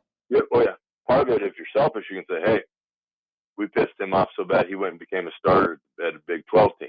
So sure, we saw his talent. It just didn't fit what we needed at the time, and he went on his way. And we're so happy he's having success, and he's playing at Oklahoma State, whatever. But you can't worry yourself about it. They ain't coming back. You can't call and say, "Hey, we made a mistake. You should come back." Because they're not. Hey, you and this is too close to home. You can pass on this. What's your gut say about Teddy Prohaska? I think Teddy is okay. I'm gonna put it this way. I hope Teddy is 100% healthy finally and ready to go. I don't know anything about anything, but just to have this one last chance to kind of go finish your last run. And I'm not religious. The Pope is now from Chicago and a Cubs fan. So I'm going to maybe have to reach out to that guy and just say, hey, just tell the big dog to leave that kid alone. Just let him play Euro football. Let him have fun. Let him be the ass kicker that he is, and let him go do his thing. Matt, there has to be, in my opinion, development this year on the interior defensive line. And asking you, a former offensive lineman and coach, and all the experience that you have you ever found yourself or maybe other teammates where they're playing against a defensive lineman and they don't think that D lineman is developing, they don't think that D lineman is getting better at their play, and then that starts to frustrate them that they're not having that development that the team overall needs in order for them to be successful? I don't think it's frustrating. I think when it's right, it's a kill or be killed environment. So for you, you're like, hey, this is an opportunity because the coaches think this guy's good. He's not doing very good. So if I go out and I pummel him, then they're going to think I'm good. Yeah. So ain't nothing personal, dog. It's just business. That's a coach's evaluation thing. Coach will do what he needs to do to get them better. Those kind of things. That's the players don't really worry about it. It may be something where if he's a good human and you're like, hey man, when you do this, we know what you're doing. So if you stop doing that, it's probably going to get coach off your ass and give you a chance to get better. So, that would probably be more the way that I would get attacked. Hey, quick one here before we let you go. Because you've played against him. Any thoughts on Jace Reynolds, what Nebraska's getting from Elkhorn North? He is very, very athletic, energetic, kind of has all the stuff you need to build. I like the pickup by Nebraska because it's not a ready-made day one you're going in guy. It's a guy that's like, hey, here's what we have to do to get him where we need him to be. So let's work on this. Let's get that done. But no, has all the physical traits you look for. And he's gotten bigger in the offseason, adding almost 20 pounds, I think. Verse, as always, appreciate it. Have a great weekend. You bet, boys. Have a good one. See you, Matt. Matt Verse. I'll follow him on Twitter at Verse51, or just stop by Pisons today at 156th and Center. All right, we'll take a quick break. We'll come back. We'll put a wrap on this show for the week. Again, just a heads up. It's Mom's Day weekend. Take care of Mom, whether you are one, whether you want to be one, whether you have one or two or three. Take care of all the moms in your life. Yes, just chocolates. Just get chocolates. Just. I'm going to tell you right now, my tip, chocolate is the way to go. I've never met any woman in my life who was given chocolate and said, no, I don't want that. Pro tip, just get them chocolate. Well, and then also don't make this mistake. Ralph Kiner, the late Ralph Kiner. Okay. Mets broadcaster. Mother's Day. Mets are on the air. And as he once said, it's Mother's Day, so to all the mothers out there, happy birthday. Scary and Matt with Peter on 1620 The Zone.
Shoot, their U.S. leg of their tour is about over. They go to Tampa, they go to Nashville, they're in Chicago, they go to Cleveland, and then they go overseas. The last legs. It's got to be how many the last tour for ACDC? Yeah, how many more? How many more? I mean, it's just all these. There's still a lot of older like bands out there and like just musicians where I feel like they don't say it's the last tour. Like they don't officially say, hey, because they don't want to sell themselves out, but it might be the last tour. So they never tell you. So you don't know. So then you're more inclined to go to the show. It's actually great marketing. Like not officially declaring, hey, this is the last time we're going out. Was it Aerosmith that kind of branded a last tour and then it like blew up and they couldn't do most of the shows? Yeah. We'll see what happens with the Oasis. That'll be fun. Be a good time. You got friends in Chicago that bought tickets? To AC/DC? Oasis. Yeah. When the tickets went on sale, it was absolutely... there were people who I had no clue they even liked that type of music that were like, yeah, I got my tickets. I got the line. It was really tough. It was just like I was in the queue forever. I'm like, you listen to rap. What the hell? Never once have I been in your car and you've played an Oasis song. Who made the call on Jordan Hudson, according to Pablo Torre, being banned from the North Carolina football facility? 11 different sources is what Pablo Torre says. Did you see the specifics that someone said that the whiteboard was bedazzled to the point where X's and O's could not be utilized? She was Sharpay. Okay. She was Sharpay Evans. Is there truth to that? Who's to say? Do we really believe that? I do. I do. Have you seen her act? Absolutely. She seems like the giddy type. Bedazzled.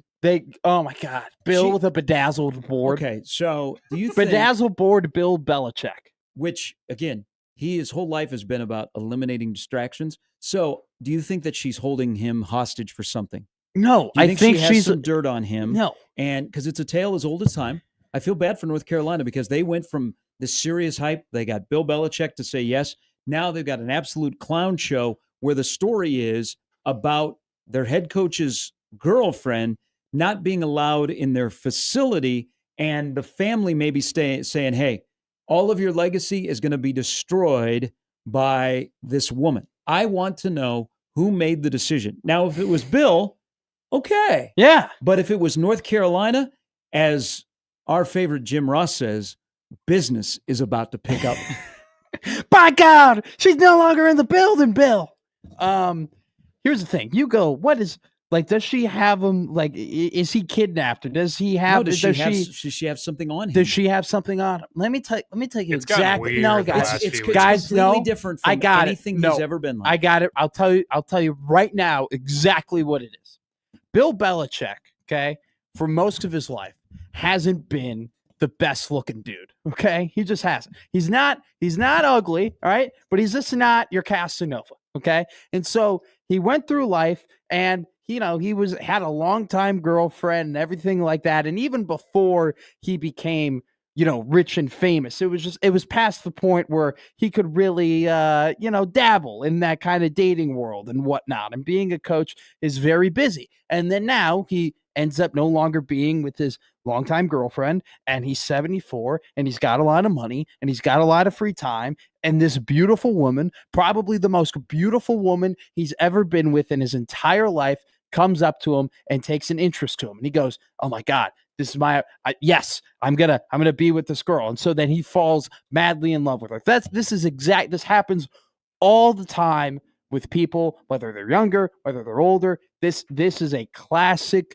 scenario where Bill Belichick has probably never been with anyone as good looking as Jordan Hudson, and Jordan Hudson decided to take a liking to him at 73 years old, and he's just fallen under the spell. That's exactly what's happened here. I was going to, not really pay much attention after my Pope Day yesterday on social media, but the fact that it involves her and that she'll have a response, that may be glorious today. But this, Peter, this is a little bit of advice for you. When your personal life affects your professional legacy, that things have gone sideways. Yeah. But this is also another lesson out there for anybody that has to deal with Tom Brady. What 20 years of getting carried by Brady will do to an MFer? I mean, his career is imploding faster than the Titanic submarine. Yeah. No, you're right. I mean, it's spot. I mean, he We know who's won the divorce, if we're being honest, between Brady and Belichick, because whether they want to admit it or not, it was a divorce. Okay. They were both ready to go.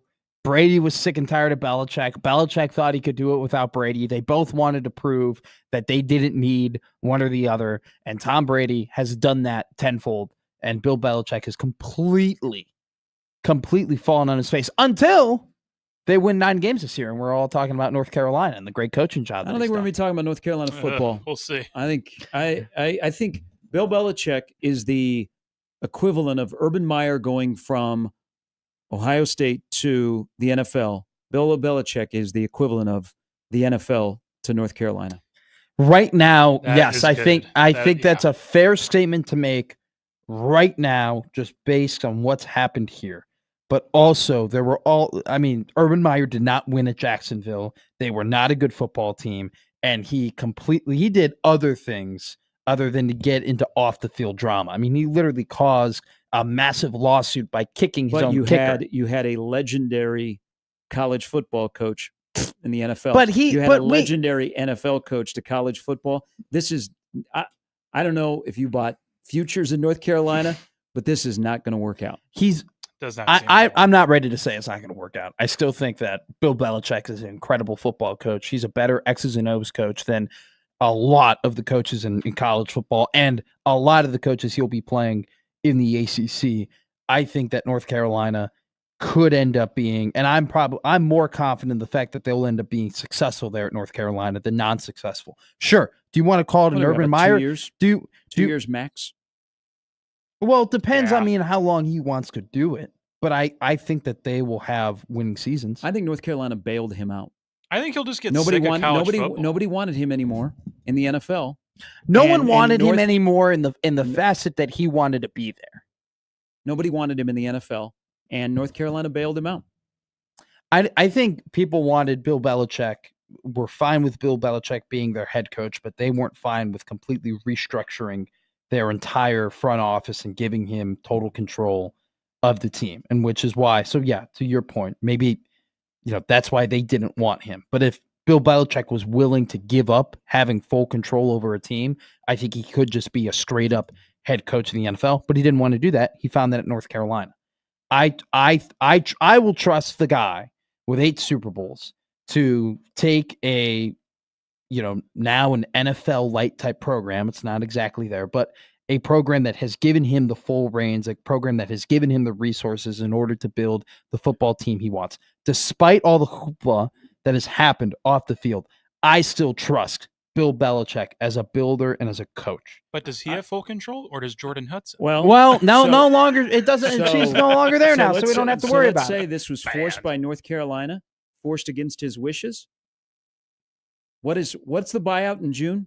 Doesn't it drop a lot? Yeah. All right. We'll see. All right. Have a great weekend, everybody. Make memories. Be safe out there. Live, laugh, and punt. Lots of stuff going on. Again, happy Mother's Day, everybody. Happy Mother's Day to all of our mothers. If your mother was a mother, all of those things. And again, as Ralph Kiner said, happy birthday to all the moms out there. We'll reconvene again on Monday morning at 6 for Peter. Thanks for sitting in for Jimmy. For Matt, I'm Gary. It's Gary and Matt. We're back on Monday at 6. Have a great weekend, everybody.